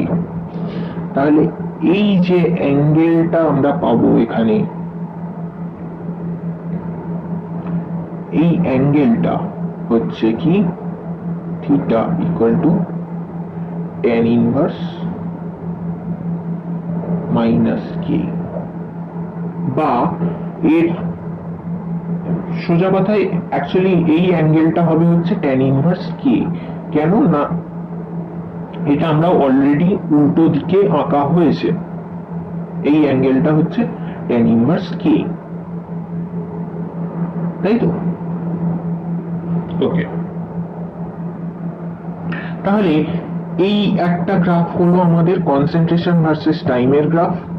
আর একটা গ্রাফ আমরা আঁকবো, সেটা হচ্ছে কি টি হাফের জন্য। আচ্ছা, তাহলে আমরা নিয়েছিলাম কি না ওয়াই অ্যাক্সিসে কনসেন্ট্রেশন আর এক্স অ্যাক্সিসে টি হাফ কে। তো টি হাফ কিরম ভাবে ডিপেন্ডেন্ট হবে না, টি হাফ যদি এক্স অ্যাক্সিসে থাকে তার মানে X equal to mx equal to Y, মানে y ইকুয়াল টু mx, এই ধরনের সমীকরণ আসছে আমাদের কাছে। তার মানে কি straight line passing through origin, আর স্লোপটা কত হবে, স্লোপটা হবে হচ্ছে কি না m হবে স্লোপ। তাহলে অ্যাঙ্গেলটা কিরকম হবে না, অ্যাঙ্গেল হবে হচ্ছে থিটা। এখানে m কত, এটার সাথে এই ইকুয়েশনের সাথে যদি আমরা মেলাই, এখানে m হবে হচ্ছে 2k, তাহলে tan theta equal two 2k, এবং সেখান থেকে আমরা পাবো কি theta equal two tan inverse 2k। তো এখানে এই অ্যাঙ্গেলটা হবে হচ্ছে tan ইনভার্স 2k। আচ্ছা, আগের গ্রাফে আর একটা জিনিস আমার বলা হয়নি, সেটা হচ্ছে এইটা কতটা অবধি ডিপেন্ড, এটা কতটা, এইটা হবে আমাদের ইনিশিয়াল কনসেন্ট্রেশন। এটা হচ্ছে ইন্টারসেপ্ট, ইকুয়েশন অনুযায়ী আমরা যদি দেখি এইটা হচ্ছে ইন্টারসেপ্ট, সি হচ্ছে CA0, তাহলে এটা হবে হচ্ছে ইন্টারসেপ্টটা হচ্ছে CA0। আর এইখানে আর একটা জিনিস আমরা ক্যালকুলেট করতে পারি, এই দিকটাও কতটা টাইম পর বিক্রিয়কটা বা রিঅ্যাক্টেন্টটা পুরোপুরি ভাবে শেষ হয়ে যাচ্ছে। সেটা কিভাবে ক্যালকুলেট করব না, আমরা যদি সিএটাকে 0 বসিয়ে দিই এই ইকুয়েশনটায়, তাহলেই আমরা টাইমটা পেয়ে যাব। তাহলে CA0 বসালে এই ইকুয়েশনে আমরা পাচ্ছি CA0 ইকুয়াল টু KT। তাহলে T100 লিখছি আমি, মানে 100% কমপ্লিট হতে কতটা সময় লাগছে সেটা আমি T100% লিখছি। T100% equal to CA0 divided by K। তাহলে এইটা হচ্ছে আমার CA0 ডিভাইডেড বাই K, এটা হচ্ছে এই টাইমটা আমার লাগছে, এই ডিসটেন্সটা হচ্ছে এইটা, মানে initial concentration divided by K। তাহলে এখান থেকে আমরা আরো একটা জিনিস পেতে পারি, দেখা যাক T100% হচ্ছে CA0 ডিভাইডেড বাই K। আবার এখানে আমরা বার করেছিলাম T1/2 equal to CA0 divided by 2K। তাহলে একটা থেকে আমরা লিখতে পারি, আগে এই ইকুয়েশনটা আমি এখানে লিখছি, অসুবিধা হবে না হলে। T1/2 equal to CA0 divided by 2K। তো এই দুটো ইকুয়েশনকে আমরা যদি কম্বাইন করি, আমরা কি পাবো, 0th অর্ডার রিঅ্যাকশনের জন্য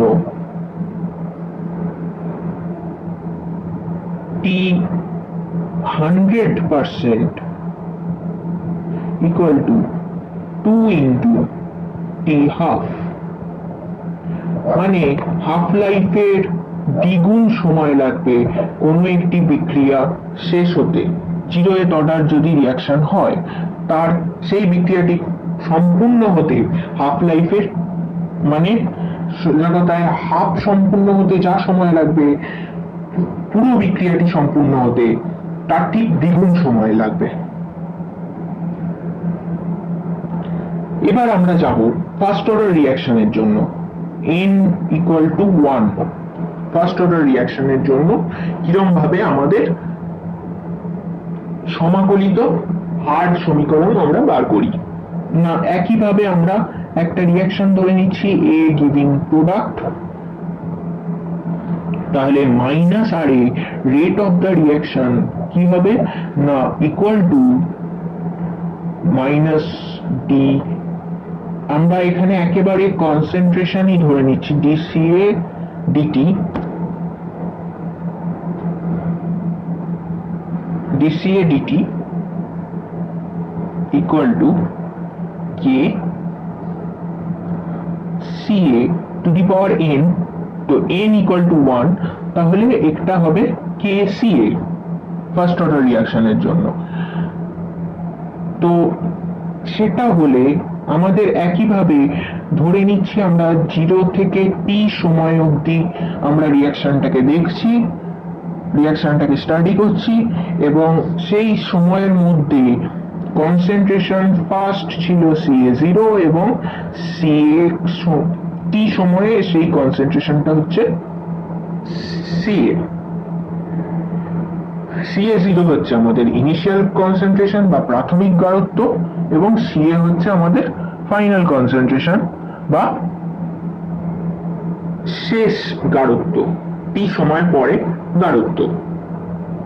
তাহলে এইভাবে যদি আমরা এবার ইন্টিগ্রেশনটা করি কিরকম হবে, আমাদের DCA equal to DCA by CA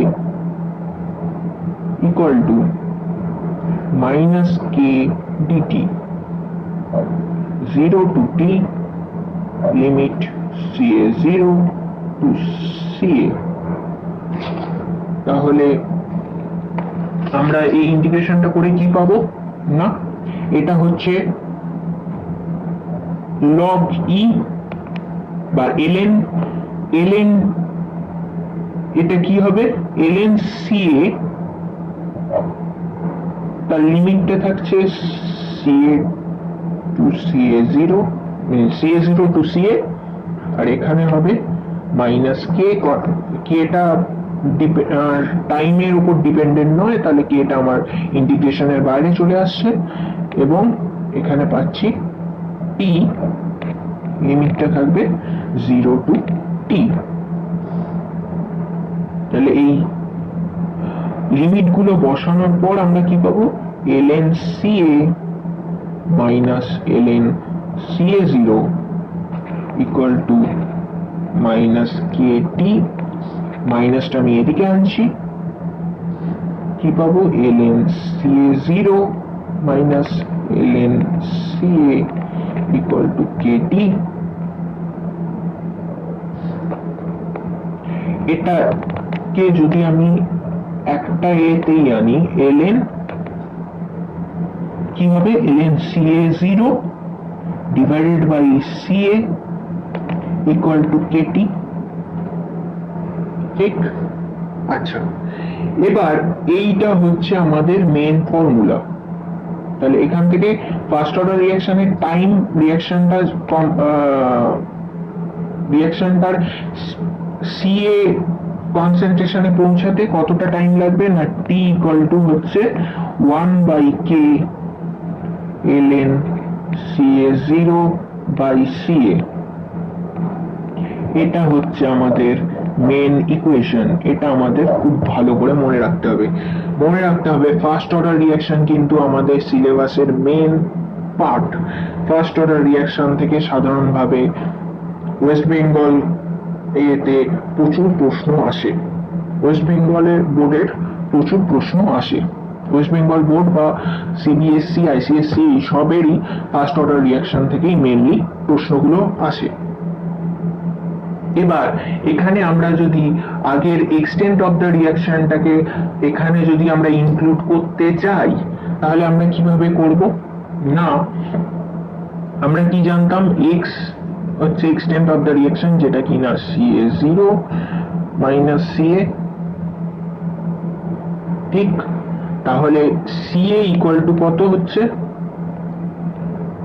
CA0 minus x, তাহলে এই টাইমটাকে লেখা যায় 1/k ln CA0 by CA0 minus x। এইভাবেও আমরা টাইমটাকে লিখতে পারি। আর আমরা যদি হাফ লাইফ দেখতে চাই এখান থেকে আমরা যদি হাফ লাইফটাকে বার করতে চাই, হাফ লাইফের জন্য কি হয় আমাদের, না রিঅ্যাকশনটা হাফ কমপ্লিট হওয়ার সময়টা আমরা বার করি। মানে যখন t equal to T half, তখন CA equal to CA zero, initial কনসেন্ট্রেশনের হাফ কনসেন্ট্রেশন আমার কাছে পড়ে আছে, CA equal to CA zero by 2। তাহলে আমরা টি হাফ কত হবে না, সি এর জায়গায় আমরা সিএ জিরো বাই 2 বসাবো, 1/k ln CA zero by CA zero by 2। এটা উপর দিকে যাবে, সিএ জিরো কাটবে, 2টা উপরে যাবে, তাহলে কি পাচ্ছি 1/k ln 2। ln 2 এর মান হয় 0.693। এইখান থেকেই আমাদের সবচেয়ে ইম্পর্টেন্ট ফর্মুলা, যেটা কিনা টি হাফ এর ফার্স্ট অর্ডার রিঅ্যাকশনের জন্য পাচ্ছি, কি না 0.693/k। খুব ইম্পর্টেন্ট ফর্মুলা এটা। তাহলে আমাদের এখানে এই ফর্মুলাটা মনে রাখতে হবে, এবং এই ফর্মুলাটি অবশ্যই মনে রাখতে হবে। এই দুটি ফর্মুলা আমাদেরকে মনে রাখতে হবে ফার্স্ট অর্ডার রিঅ্যাকশনের জন্য। ফার্স্ট অর্ডার রিঅ্যাকশনের গ্রাফগুলি কিরকম ভাবে করতে পারি আমরা, না ফার্স্ট অর্ডার রিঅ্যাকশনের গ্রাফের জন্য টি হাফ কিন্তু কনসেন্ট্রেশনের উপর নির্ভর করে না। টি হাফ যদি আমরা দেখি, টি হাফ ইনিশিয়াল কনসেন্ট্রেশনের সাথে ডিপেন্ডেবল নয়। খেয়াল করে দেখা যাবে এই ইকুয়েশনে কোথাও সিএ জিরো নেই। আর যদি টাইমের সাথে আমরা কনসেন্ট্রেশনের গ্রাফ দেখি, কনসেন্ট্রেশন না করে আমরা যদি এখানে ln CA করি, তো আমাদের গ্রাফটা স্ট্রেট লাইন আসবে। কিরকম না, এই ইকুয়েশনটা থেকে আমরা পেতে পারি কি না, টাইমের সাথে ln CA টা আমরা y, এটা হচ্ছে y, এটা হচ্ছে x, তাহলে y is equal to মানে ln CA equal to mx minus kt mx plus c plus ln CA0। ঠিক, তাহলে এই রকম আমরা একটা পাবো, গ্রাফ পাবো, যার এই পার্টটা হচ্ছে ln CA0 আর এটা হচ্ছে থিটা, যেটা কিনা tan ইনভার্স k, অ্যাঙ্গেলটার ভ্যালু। এইটা হচ্ছে অ্যাঙ্গেল থিটা, যেটা হচ্ছে tan ইনভার্স k। ওকে, আর যদি আমরা ডাইরেক্ট কনসেন্ট্রেশনের গ্রাফ চাই, তাহলে এই ফর্মুলাটাকে আমাদের আরেকটু মডিফাই করতে হবে। কিরকম না, বা এই ফর্মুলাটা থেকে না এসে আমরা যদি এই ফর্মুলাটাকে ইউজ করি, এই ফর্মুলাটা থেকে যদি আমরা আসি, কি পাবো না CA by CA0 equal to e to the power exp, exp কে দিয়ে e to the power বোঝানো হয় exp minus kt। ঠিক, এটা জাস্ট উল্টে গেছে, মাইনাস kt। আচ্ছা, তাহলে CA equal to CA0 exp minus kt। ঠিক আছে, তাহলে আমরা কনসেন্ট্রেশনের সাথে যদি টাইমের ডাইরেক্ট গ্রাফ আঁকতে যাই, CA মানে এখানে লগ বা ln যদি আমরা না নিয়ে ডাইরেক্ট গ্রাফ আঁকি, তাহলে গ্রাফটা কিরকম আসবে না এই রকম আসবে। এক্সপোনেনশিয়ালি কনসেন্ট্রেশন আমাদের ডিক্রিজ করছে, আর ইনিশিয়ালি এইখান থেকে যেখান থেকে স্টার্টিংটা সেটা কোন কনসেন্ট্রেশনে শুরু হচ্ছে না CA0, এই কনসেন্ট্রেশনটা হচ্ছে CA0, যেটা টাইম 0 এ কনসেন্ট্রেশন হচ্ছে আমাদের CA0।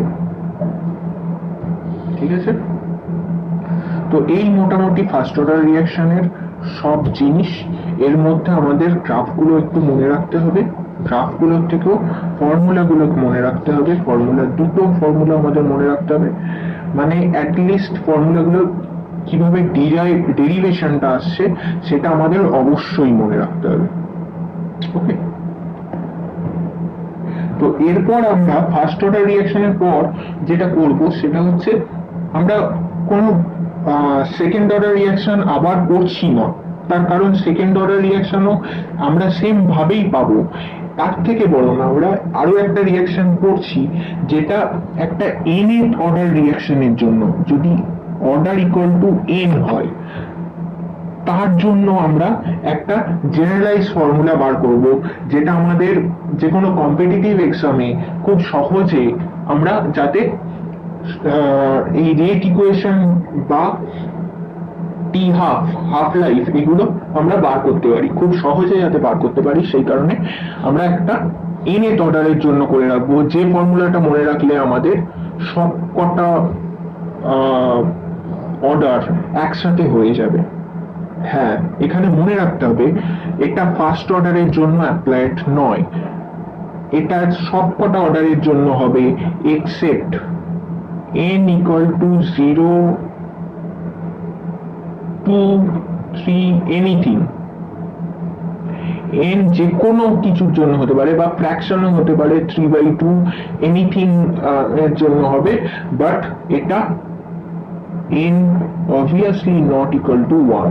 তাহলে আমাদের ফার্স্ট অর্ডার আর nth অর্ডার এই দুটো ইকুয়েশন যদি আমরা মনে রাখতে পারি তাহলে আর কোনো ইকুয়েশন আমাদের মনে রাখতে হবে না। দুটো জায়গা আমাদের মনে রাখতে হবে ফার্স্ট অর্ডার এবং nth অর্ডারে কি কি না, একটা হচ্ছে আমাদের টি হাফ আর একটা হচ্ছে টাইমের ইকুয়েশন। ওকে, মানে যেটা মেন ইকুয়েশন সেই ইকুয়েশনটাও মনে রাখতে হবে। তাহলে nth অর্ডারের জন্য কি লিখতে পারি আমরা, একটা a to p একটা রিঅ্যাকশন ধরলাম আমি, তো মাইনাস আর এ এটাকে কি লিখতে পারি মাইনাস dCA dt। আমরা একবারে কনসেন্ট্রেশন ধরে নিলাম, আবার অ্যাক্টিভ মাস ধরছি না এখানে, অ্যাকচুয়ালি এটা অ্যাক্টিভ মাস, আগে বললাম আমরা এটা নিয়ে আলোচনা করেছি, equal to K CA to the power n। ওকে, তাহলে এটাকে আমরা সমাকলন করব বা ইন্টিগ্রেশন করব, তার লিমিটটা কি হবে 0 to t, সেম ভাবে 0 টাইমটা 0 টাইম থেকে আমরা t টাইম অবধি দেখছি, ইনিশিয়াল কনসেন্ট্রেশন হচ্ছে CA0 আর ফাইনাল কনসেন্ট্রেশন হচ্ছে CA। তাহলে এটা ভেরিয়েবল সেপারেশন করলে dCA by CA to the power n equal to minus K dt। তো আমরা এখানে ইন্টিগ্রেশনের লিমিটটা নেব 0 to t, আর এখানে ইন্টিগ্রেশনের লিমিট আসবে CA0 to CA, রাইট?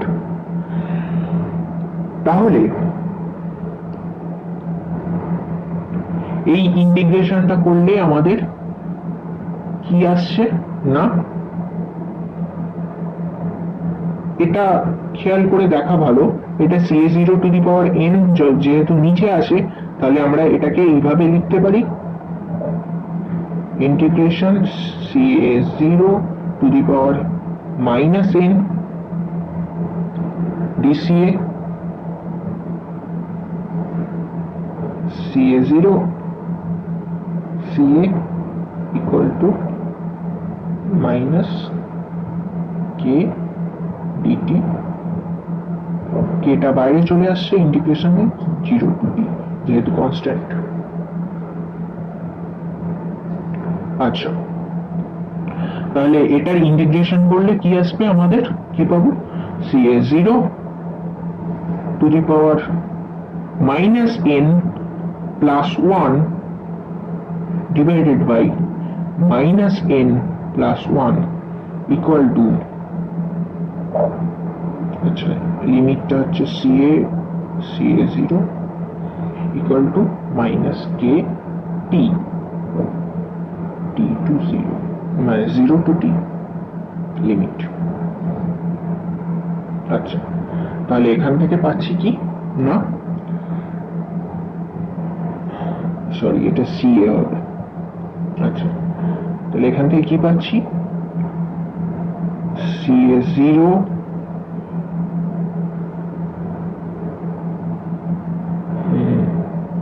না, এটাকে আমি যদি নিচে আনি তাহলে আমাদের একটু সুবিধা হবে, এটা মনে রাখাটা সুবিধাজনক হবে, কারণ আমাদের 0th অর্ডার বাদ দিয়ে বাকি সবকটাই নিচে আসবে, CA-টা নিচে আসবে বাকি সব ক্ষেত্রে, বেশিরভাগ ক্ষেত্রেই, সব ক্ষেত্রে নয়, একের বেশি হলেই অর্ডার, যখনই একের বেশি হবে তখনই কনসেন্ট্রেশনটা নিচে চলে আসবে।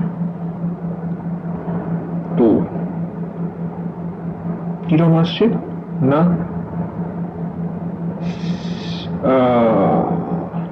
আমরা এই পার্টটাকে বাইরে নিয়ে নিচ্ছি,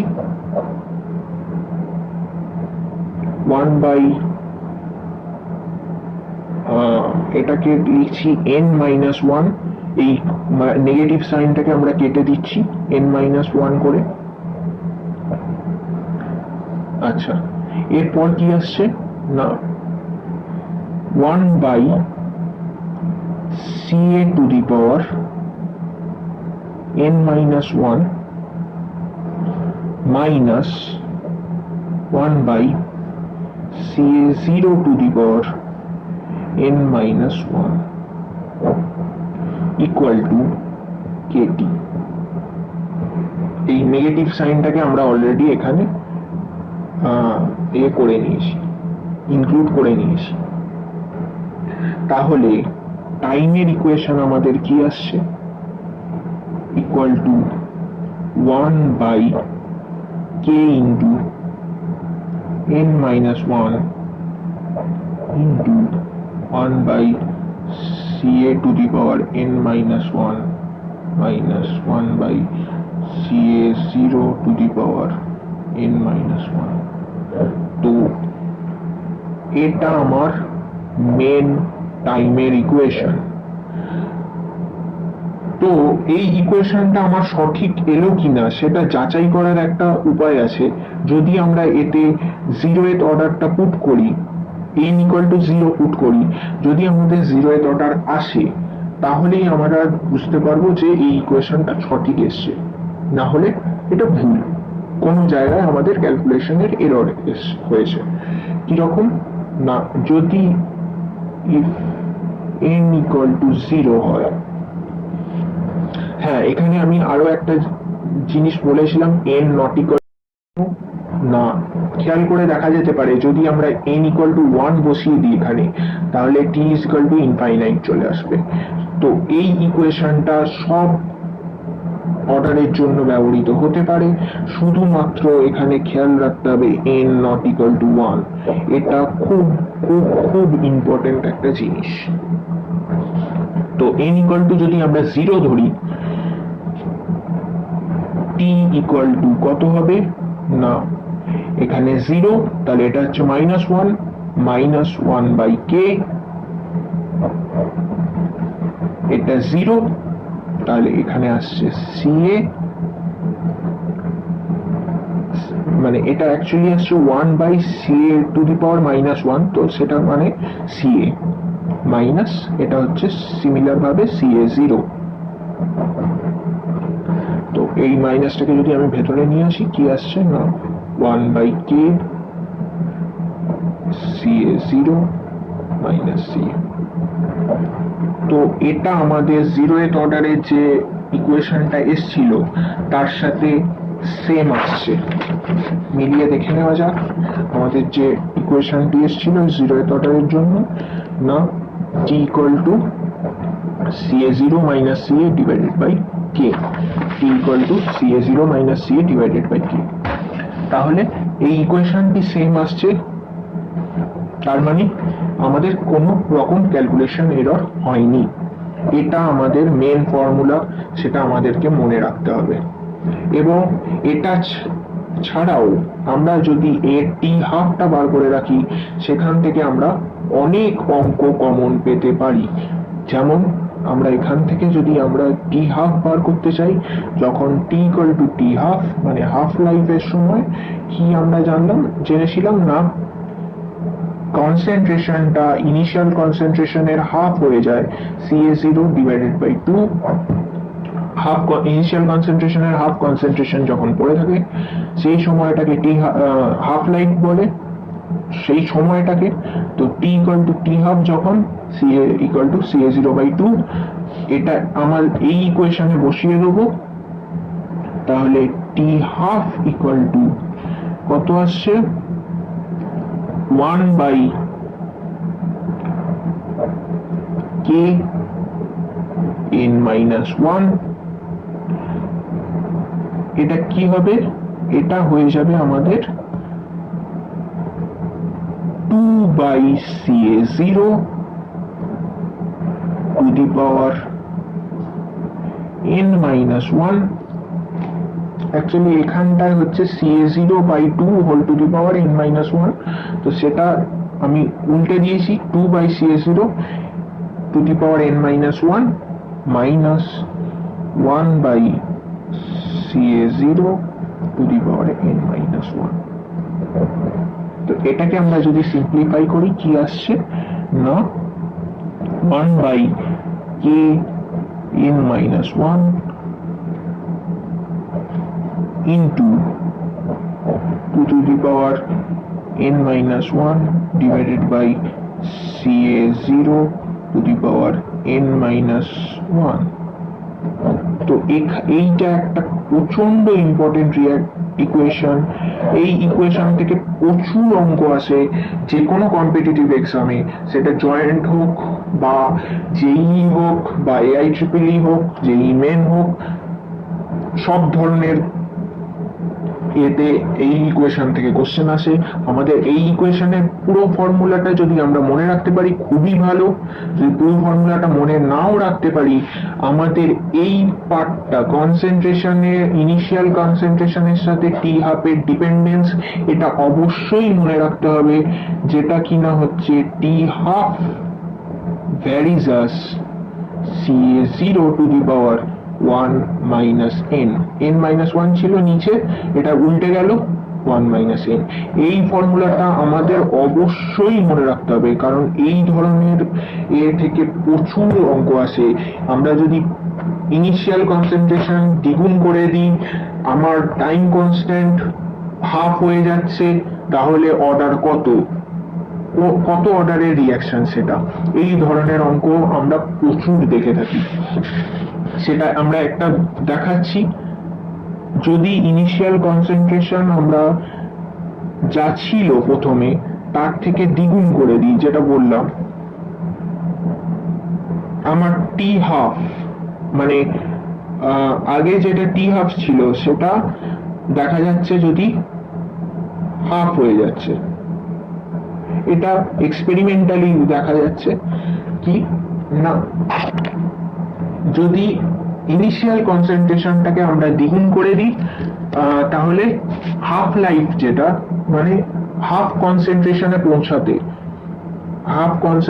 পৌঁছাতে আমাদের তার হাফ সময় লাগছে। ইনিশিয়াল কনসেন্ট্রেশনটা আমি দ্বিগুণ করে দিচ্ছি, টি হাফটা হাফ হয়ে যাচ্ছে, তাহলে সেইটার অর্ডার কত আমাদের বার করতে হবে, n ইকুয়াল টু কত। কিভাবে বার করবো আমরা না, আমরা জানি টি হাফ হচ্ছে varies as CA0 to the power 1 minus n, তাহলে t half by t half dash, যেটা আমরা এইটা টি হাফ ড্যাশ ধরে নিচ্ছি, dash equal to CA0 by CA0 dash whole to the power 1 minus n হয়। তাহলে t half ড্যাশটা যদি আমি এখানে বসিয়ে দিই, এটা কত, টি হাফ ডিভাইডেড বাই 2, তাহলে 2টা উপরে যাচ্ছে, 2 পড়ে থাকছে, টি হাফ কেটে যাবে, সেক্ষেত্রে 2 ইকুয়াল টু, এটা কি হবে, এটা ছিল আমাদের CA0 ড্যাশ বা CA0 প্রাইম, তো এই CA0 প্রাইমের জায়গায় হবে 2 CA0 কেটে যাবে, তাহলে আমার পড়ে থাকছে এখানে have to the power 1 minus n। তাহলে এটা হচ্ছে কি না 2 two the power n minus 1, এটাকে আমরা লিখতে পারি। তো 2 two the power n minus 1 যদি হয়, তার মানে কি 2 two the power n minus 1 equal to 2, তাহলে n মাইনাস 1 ইকুয়াল টু 1। তো এখান থেকে আমরা বলতে পারি 1টা এদিকে আসবে, n ইকুয়াল টু 2। তাহলে এইটা তখনই হতে পারে যদি বিক্রিয়াটার অর্ডার ইকুয়াল টু 2 হয়, মানে সেকেন্ড অর্ডার বিক্রিয়ার জন্য এই ধরনের ঘটনা ঘটে থাকে। ইনিশিয়াল কনসেন্ট্রেশন আমরা যদি দ্বিগুণ করে দিই, হাফ লাইফ টাইমটা হাফ হয়ে যাবে। ওকে, তাহলে এরপর আমরা যে জিনিসটা দেখবো সেটা হচ্ছে বিক্রিয়ার উষ্ণতা গুণাঙ্ক। ঠিক আছে, বিক্রিয়ার উষ্ণতা গুণাঙ্ক বা টেম্পারেচার কোএফিসিয়েন্ট যেটা, সেটা আমরা ফাই দিয়ে ডিনোট করে থাকি। ফাই ইকুয়াল টু হয় হচ্ছে না, আমরা এটা কি উষ্ণতা গুণাঙ্ক জিনিসটা কি সেটা আমরা আগে বুঝি। যদি আমরা 10 ডিগ্রি টেম্পারেচার ইনক্রিজ করি, তাতে আমার কি মানে রিঅ্যাকশন রেট কনস্ট্যান্ট কতটা ইনক্রিজ হচ্ছে বা ডিক্রিজ হচ্ছে, সেইটা আমরা উষ্ণতা গুণাঙ্ক দিয়ে বিচার করে থাকি। মানে সোজা কথায় ফাই ইকুয়াল টু কত হবে না, ফাই ইকুয়াল টু কে ধরলাম একটা টি টেম্পারেচার প্লাস 10 ডিভাইডেড বাই কে টি, এটা হচ্ছে ফাই উষ্ণতা গুণাঙ্ক। এটা হচ্ছে উষ্ণতা গুণাঙ্ক, এটা হচ্ছে 10 ডিগ্রি টেম্পারেচার বেশিতে, মানে সোজা কথায় এটা যদি মানে এটাকে আমরা যদি টিটা যদি টি ইকুয়াল টু 273 কেলভিন নিই, তাহলে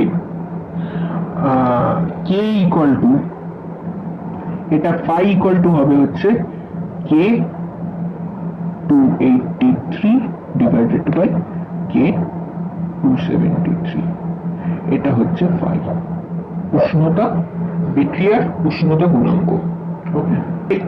এরপরে আমরা এই কে মানে রিঅ্যাকশন রেট কনস্ট্যান্টের টেম্পারেচারের উপর ডিপেন্ডেন্সটা আমরা জানবো।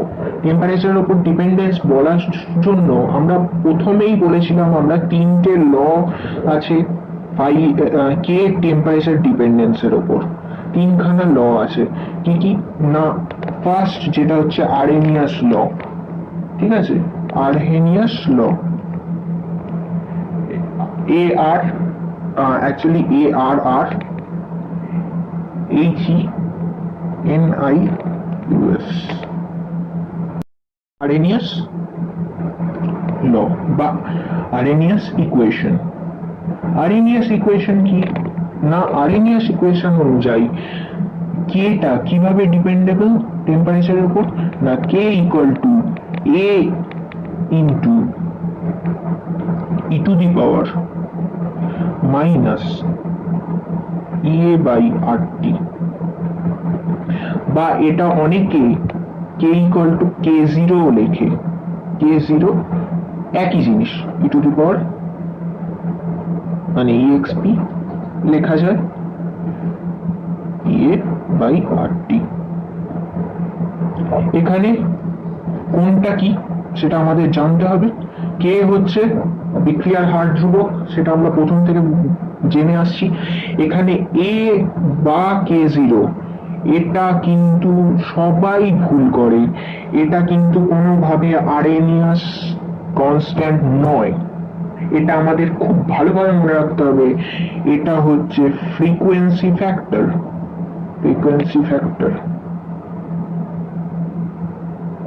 এটা আমাদের খুব ভালো করে মনে রাখতে হবে। ফ্রিকোয়েন্সি ফ্যাক্টর বা কম্পাঙ্ক গুণাঙ্ক, ঠিক আছে, এটা আর ইএটা কি? ইএ হচ্ছে অ্যাক্টিভেশন এনার্জি। অ্যাক্টিভেশন এনার্জি কি জিনিস সেটা আমরা একটু পরে দেখছি। Activation energy. আর হচ্ছে gas constant, universal gas constant, universal gas constant. আর টি হচ্ছে temperature, obviously in Kelvin scale.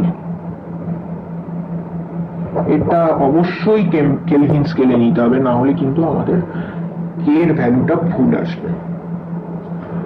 তাহলে এইটা হলো আমাদের মেন আরহেনিয়াস ইকুয়েশন। এটা খুব ইম্পর্টেন্ট একটা part.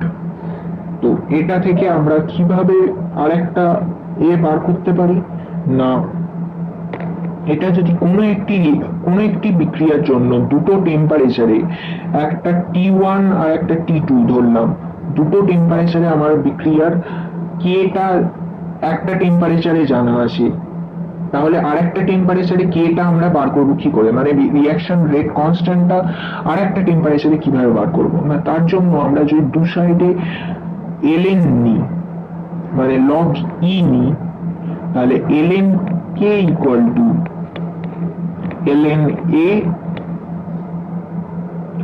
Minus EA by RT। ln e to the power EA by RT হচ্ছে মাইনাস EA বাই RT টা আগে আসছে, ইটা ln পড়ে থাকছে ln e এর মান 1, সেই জন্য EA বাই RT পাবো আমরা, তাই তো? তো এইটা একটা ফর্মুলা। তো এটাকে আমরা যদি দুটো টেম্পারেচারে নিই কি পাবো?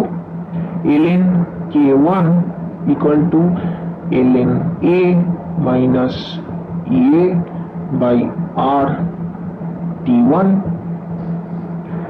ln k2 equal to ln A minus EA by R T2। জেনে রাখা ভালো এখানে যে কোনো একটি রিঅ্যাকশনকে যদি আমরা কনস্ট্যান্ট করে নিই তাহলে সেই রিঅ্যাকশনের ফ্রিকোয়েন্সি ফ্যাক্টর কিন্তু সেম হয় সব সময়। তো ln A এর মানটা আমার কোনো চেঞ্জ হচ্ছে না, অ্যাক্টিভেশন এনার্জির মান চেঞ্জ হচ্ছে না, ইউনিভার্সাল গ্যাস কনস্ট্যান্ট এমনি একটা কনস্ট্যান্ট, সেটার মান কখনোই চেঞ্জ হয় না। মানে যদি না আমরা ইউনিটগুলো চেঞ্জ করি তাহলে কখনোই ইউনিভার্সাল গ্যাস কনস্ট্যান্টের মান চেঞ্জ হয় না। তাহলে এই দুটোকে আমরা যদি বিয়োগ করি একে অপরের থেকে, এই পার্টটা কেটে যাচ্ছে, পড়ে থাকছে ln k1 মাইনাস k2 হতো, সেটা আমি এইভাবে লিখতে পারি k1 by k2 equal to EA by R। এইটা পজিটিভ আছে, তাহলে 1 by T2 minus 1 by T1। তো এইটা একটা খুব ইম্পর্টেন্ট ইকুয়েশন যেটা আমাদের মনে রাখতে হবে। তাহলে এখান থেকে আমরা যদি একটা টেম্পারেচারে আমাদের রেট কনস্ট্যান্ট জানা থাকে, অন্য আরেকটা টেম্পারেচারে রেট কনস্ট্যান্ট আমরা বার করে নিতে পারবো, প্রোভাইডেড আমাদের কাছে অ্যাক্টিভেশন এনার্জিটা জানা। তো অ্যাক্টিভেশন এর পরে আমরা যেটা দেখবো অ্যাক্টিভেশন এনার্জি জিনিসটা কি এবং সেটি কিভাবে একটি গ্রাফের সাহায্যে দেখবো সেটি কিভাবে আমরা আদার্স জায়গায় কাজে লাগাতে পারি, ঠিক আছে? এবং আরেকটি গ্রাফের সাহায্যে আমরা এই ইকুয়েশনটাকে প্লট করে দেখবো, ঠিক আছে? তো আমরা যদি এই ইকুয়েশনটাকে প্লট করি কি পাবো? ইকুয়েশনটাকে কিসে প্লট করবো? না, আমরা যদি y অ্যাক্সিসে ln k নিই আর x অ্যাক্সিসে আমরা যদি 1 বাই t নিই,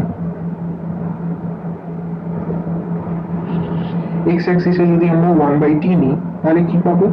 না, গ্রাফটা হবে একটা স্ট্রেট লাইন, তাই তো?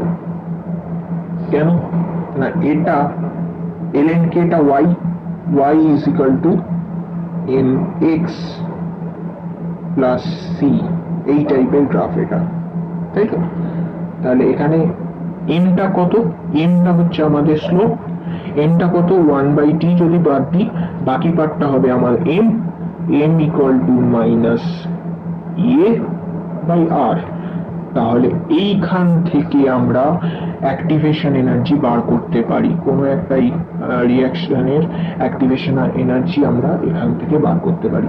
কিভাবে না, আমরা যদি ln k versus 1/t plot করতে পারি, এই ডেটা পয়েন্টগুলো আমাদের যদি এক্সপেরিমেন্টালি বার করি, এটা যদি প্লট করি, সেখান থেকে আমরা এই যে অ্যাঙ্গেলটা সেটা হবে tan ইনভার্স a/r, ঠিক আছে? এটা হচ্ছে আমাদের অ্যাঙ্গেলটা পেয়ে যাব, ঠিক আছে? অ্যাঙ্গেল থেকে অ্যাঙ্গেলটা আমরা বার করব, থিটাটা বার করব, সেখান থেকে আর এর ভ্যালু জানি, tan থিটা নেব ইন্টু আর করব, তাহলে আমরা অ্যাক্টিভেশন এনার্জি পেয়ে যাব কোনো একটা রিঅ্যাকশনের। আর সিটা কি? সিটা হচ্ছে ইন্টারসেপ্ট। ইন্টারসেপ্ট কত এর? না এইটা হচ্ছে আমাদের ইন্টারসেপ্ট। তাহলে ইন্টারসেপ্ট এইটা গ্রাফে, সেটার মানটা কত? না ln a, মানে আমাদের ফ্রিকোয়েন্সি ফ্যাক্টরের যদি লগ নিই, ই বেস লগ নিই, সেটাই হবে এর ইন্টারসেপ্ট। তো আমরা এখান থেকে এই ইন্টারসেপ্ট থেকে আমরা এর মান মানে ফ্রিকোয়েন্সি ফ্যাক্টরের মানও, কোনো একটা রিঅ্যাকশনের ফ্রিকোয়েন্সি ফ্যাক্টর মানও আমরা বার করতে পারবো। এর পরের পার্টে আমরা যে জিনিসটা দেখব, বিক্রিয়ার অগ্রগতির সাথে এনার্জির একটা গ্রাফ দেখব আমরা। সেই গ্রাফটা থেকে আমরা চেষ্টা করব বার করার যে যতগুলো আমাদের মেন এনার্জি প্রপার্টি আছে সেইগুলো আমরা কি করে বার করতে পারি সেটা গ্রাফের সাহায্যে আমরা দেখব। তো আমরা এই দিকে দেখছি বিক্রিয়ার অগ্রগতিটা আমরা এই দিকে এক্স অ্যাক্সিসে রাখছি, আর এই দিকে আমরা এনার্জি বা শক্তিকে রাখছি।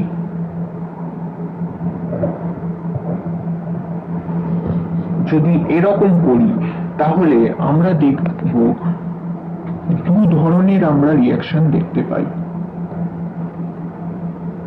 একটা রিঅ্যাকশন দেখতে পাই যার গ্রাফটা হয় আমাদের এই রকম। এইটা হচ্ছে আমার বিক্রিয়া শুরু হচ্ছে, এই পয়েন্টটা হচ্ছে আমার বিক্রিয়া শুরু হচ্ছে। তার মানে কি, এটা হচ্ছে এনার্জি অফ রিঅ্যাক্টেন্ট, এইটা হচ্ছে আমার এনার্জি অফ প্রোডাক্ট ইপি। তো বিক্রিয়াটা, এটা বিক্রিয়কের এনার্জি। তো বিক্রিয়কটা এনার্জিটাকে আমরা একটা নির্দিষ্ট পরিমাণ এনার্জি দিলে তবেই বিক্রিয়াটি সম্পন্ন হবে। সেই এনার্জিটার নামই হচ্ছে আমাদের অ্যাক্টিভেশন এনার্জি। বিক্রিয়াটাকে অ্যাক্টিভেট করতে আমাদের কতটা এনার্জি লাগছে সেটাই হচ্ছে অ্যাক্টিভেশন এনার্জি EA, ঠিক আছে? আর প্রোডাক্ট আর রিঅ্যাক্টেন্টের মধ্যে কতটা এনার্জির গ্যাপ আছে সেইটাই হচ্ছে আমাদের ডেল্টা এইচ বা হিট অফ দ্য রিঅ্যাকশন বা এনথালপি অফ দ্য রিঅ্যাকশন। তো ডেল্টা এইচ আমার সব সময় হয় হচ্ছে delta H equal to EP minus ER, ঠিক আছে? তাহলে এই ক্ষেত্রে ডেল্টা এইচটা যেহেতু ইপিটা ছোট ER এর থেকে, প্রোডাক্টের এনার্জি কম রিঅ্যাক্টেন্টের এনার্জি থেকে, তাহলে ডেল্টা এইচ এক্ষেত্রে অলওয়েজ কি হবে? নেগেটিভ হবে। ইপিটা ছোট ERটা বড়, তাহলে ডেল্টা এইচ হবে নেগেটিভ। ডেল্টা এইচ নেগেটিভ হওয়া মানেই এই রিঅ্যাকশনটা হচ্ছে কি ধরনের রিঅ্যাকশন না, এই রিঅ্যাকশনে তাপ বাড়বে, মানে তাপদায়ী বা এক্সোথার্মিক রিঅ্যাকশন এটা। ওকে, আমরা জানি যেহেতু যে কোনো একটি যে কোনো সময় এনার্জি কখনো লুজ হতে পারে না, বা এনার্জি নাইদার বি ক্রিয়েটেড নর বি ডিস্ট্রয়েড। সো আমরা কি বলতে পারি এখান থেকে, না রিঅ্যাক্টেন্টের এনার্জির থেকে প্রোডাক্টের এনার্জি কম, সুতরাং বিক্রিয়াটি ঘটাকালীন এনার্জি আমাদের কমেছে। সেই এনার্জিটা কোথায় গেছে, না আমরা হিট হিসাবে সেই এনার্জিটা বাইরে চলে গেছে, সেই জন্য এগুলোকে তাপদায়ী বা এক্সোথার্মিক রিঅ্যাকশন বলছি আমরা। একইভাবে এই রিঅ্যাকশনটাই যদি এইরকম হতো, যদি এইটা হতো আমাদের প্রোডাক্টের এনার্জি আর এটা হতো আমাদের রিঅ্যাক্টেন্টের এনার্জি, এবং এটি সবসময়ই অ্যাক্টিভেশন এনার্জি থাকবে, কারণ এটি অ্যাক্টিভেট করছে বিক্রিয়াটাকে, এই এতটা এনার্জি পেলে বিক্রিয়াটি অ্যাক্টিভেট হবে।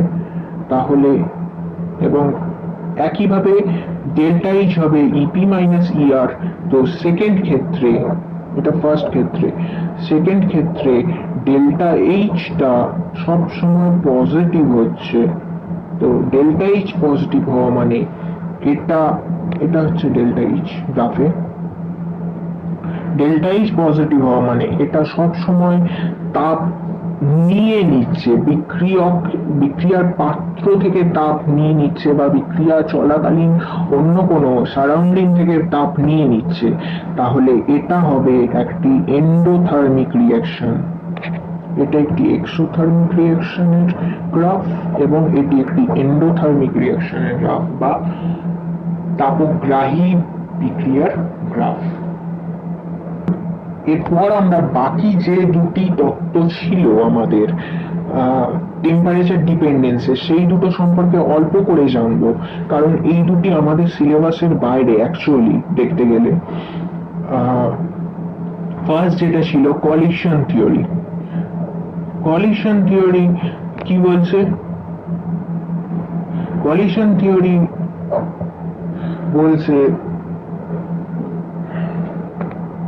যে আমরা যখনই কোনো একটা বিক্রিয়া ঘটছে তখন কিভাবে ঘটছে বিক্রিয়াটা, না বিক্রিয়ার অণুগুলো আস্তে আস্তে বিক্রিয়কের অণুগুলো সবসময় এদিক ওদিক ছোটাছুটি করছে, টু অ্যান্ড ফ্রো একটা মোশন দেখা দিচ্ছে, এবং সেই বিক্রিয়কের অণু দুটো যদি এ আর বি রিঅ্যাকশন করে, এ প্লাস বি হয়, এ প্লাস বি থেকে প্রোডাক্ট পাই আমি, তাহলে এর অণু এবং এর মলিকিউল এবং বি এর মলিকিউল যদি ধাক্কা খায় তবেই আমরা রিঅ্যাকশনটা পেতে পারি।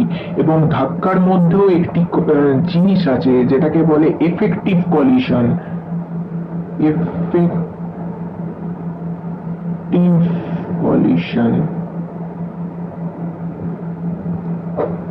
তো এই এফেক্টিভ কলিশন যদি হয়, সবকটা ধাক্কাতেই আমরা পি পাবো না, কয়েকটা ধাক্কা, তার একটা পার্সেন্টেজ আছে, সেই এফেক্টিভ কলিশনের হলে তবেই আমরা প্রোডাক্ট পাবো।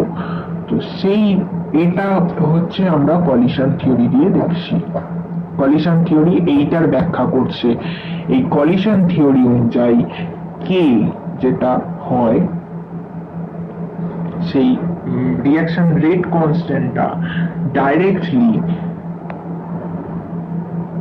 টেম্পারেচারের সাথে dependent, -12 a into t to the power -12 into exp to the power minus a by RT. Whereas আর একটা থিওরি আছে যেটা কিনা transition theory. Transition theory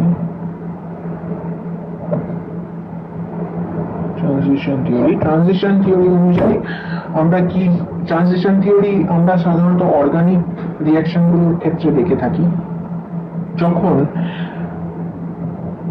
A B একটা মলিকিউল, এটা সি এর সাথে রিঅ্যাকশন করছে, সি এর সাথে রিঅ্যাকশন করে কি তৈরি করছে না, এ সি প্লাস বি পাচ্ছি।